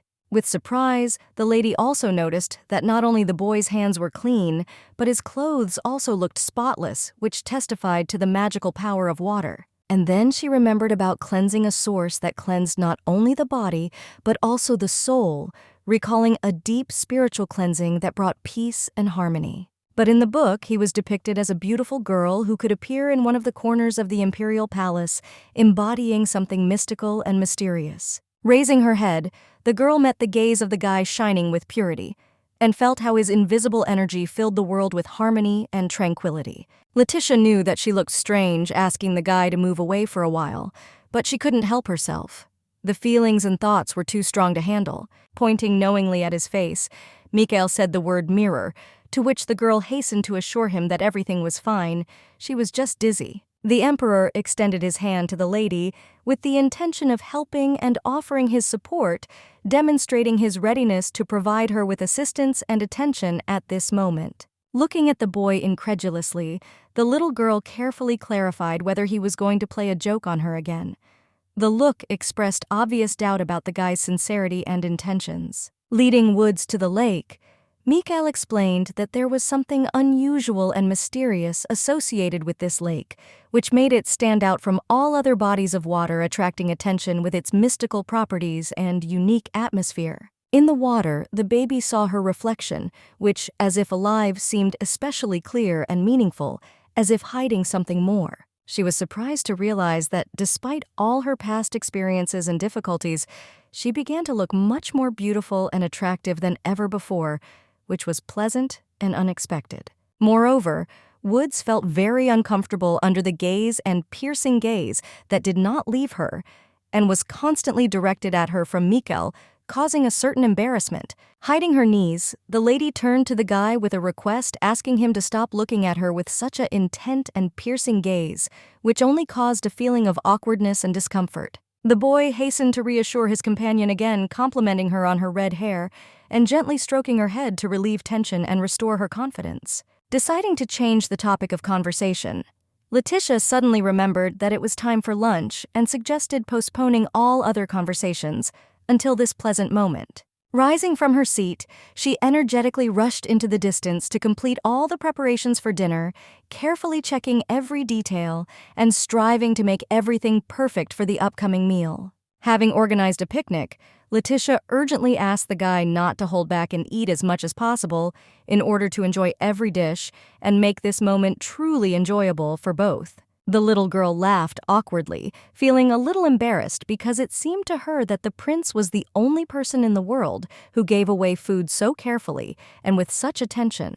According to Woods, Jorge was willing to give his own food to the heir, thereby demonstrating incredible generosity and unselfish concern for the future, even if it meant losing his own pleasure. Late in the evening, when there was silence, they returned to the castle, and the maiden suggested that they take a walk in the garden again the next day to enjoy the fresh air and the beauty of nature. Woods froze in surprise when the door in front of her nose suddenly opened by itself, as if under the influence of an invisible force causing shock and a certain feeling of awe. The stranger was already waiting for them inside, and noticing their late return, he politely and coldly inquired why they returned so late again. In front of them stood a tall and stately man with blonde, almost silver-colored hair and icy, impassive eyes that carefully and calmly studied the children, looking intently at them from top to bottom. Shielding the prince, Leticia inquired who this mysterious man was, who stood before them with such a majestic and wary look. Arrogantly pushing the girl away, the aristocrat contemptuously refused to call himself a commoner, emphasizing his high origins and exclusivity. Woods fell to the floor, making a loud sound that startled the boy, causing him to instantly flinch in surprise and anxiety. Mikel shifted from foot to foot in horror and anger, looking with anxiety and rage at either his unfortunate friend lying on the floor or the evil aristocrat standing in front of him with an arrogant expression on his face. Turning to the stranger, the boy angrily said the word table, but the significant man clearly did not understand what exactly he meant, and his face remained imperturbable and mysterious. Leticia hastened to clarify that the emperor was asking the name of the aristocrat in order to clarify the situation and avoid further misunderstandings. Demandingly, the boy repeated the word table, trying to convey to the stranger that this particular word had some important meaning in their conversation. The man decided to trust the servants and introduced himself as Marquis Howard Graham, guardian of the heir to the throne, thus emphasizing his high position and authority. All that remained was to reconcile and obey the instructions of the aristocrat, who was appointed by the emperor himself as the prince's guardian, realizing that his word was now of great importance. Mikel did not show any signs of excitement. His face remained completely calm and emotionless despite the current situation. Trying to suck up to the boy, the man said that now he would help solve all the problems and worries of the ruler, offering his services as invaluable assistance in managing the situation. Leticia froze in horror at the mention of the word trinket, which, as it turned out, had a highly offensive meaning in this situation, causing her deep confusion and anxiety. The aristocrat, with obvious interest and impatience, inquired what exactly the prince wanted to express in his words. To this, the boy, remaining completely calm, repeated the curse with a clear shade of irritation and hostility, not caring about the consequences. Not taking the boy's words to heart, the man continued to insist that the prince could only trust him persistently, emphasizing his exceptional position and dedication to the cause. The conversation between the guys did not take place, since the adult did not understand the individual unrelated words of the heir, which made their communication incomprehensible and difficult to understand. Leticia stood aside, realizing that the word moon was used by the boy to express a question about the reason for the aristocrat's appearance, which seemed to be incomprehensible to the adults and required clarification. An irritated, significant person ordered the emperor to stop talking nonsense, demonstrating his impatience and demanding more reasonable and constructive behavior from him. Leticia observed how the marquis treated the boy like a child, prompting her to intervene in the situation to correct the misunderstanding and protect the young prince's dignity. Approaching closer and maintaining modesty, the girl quietly and politely explained that the emperor was interested in the reason for the appearance of the marquis, trying to clarify the situation. Having received no answer to the question of why the word moon meant reason, the aristocrat disdainfully called the lady useless, demonstrating his dissatisfaction and disrespect. The man clearly recognized the authority of only the prince and wanted to hear something coherent and clear from him, completely ignoring all other attempts at explanation. As Leticia, trying to fulfill her duties as a translator, began to work in all seriousness, she was suddenly thrown to the floor by a sharp blow to the cheek, which left the lady in complete shock and confusion. Trembling with fright, the little girl, in complete panic, realized that she could not take a breath, and this feeling of airless depression enveloped her, completely depriving her of the ability to act and think clearly. Worried and anxious, the prince turned to his friend, expressing his deep concern for health and sincere concern for the well-being of this difficult moment. The aristocrat was not going to succumb to the witch's petty tricks and believe the translation of the boy's words, considering them only a cunning ploy for manipulation. With tears in her eyes and a heart full of bitterness and pain, Leticia listened to the rudeness directed at her, feeling every derogatory word like a sharp blade penetrating her fragile soul. The future emperor called his girlfriend by name, trying to convey all his respect and the special attitude that he felt towards her, as if every spoken word was imbued with deep sincerity. When the girl headed towards the exit, Mikel hurried after her, breaking into a run, anxiously worried about his friend and worrying about every second of her potential danger. Involuntarily freezing in place, the boy felt how Woods, uttering the order not to approach, filled his voice with insistence and strict determination, which caused him inner anxiety and forced him to retreat. Leticia behaved in such a way that she understood that she should not contradict the marquis so as not to arouse his suspicions and not create unnecessary problems. It was incomprehensible that even if Mikel could not speak, the boy was still a child of 10 years old,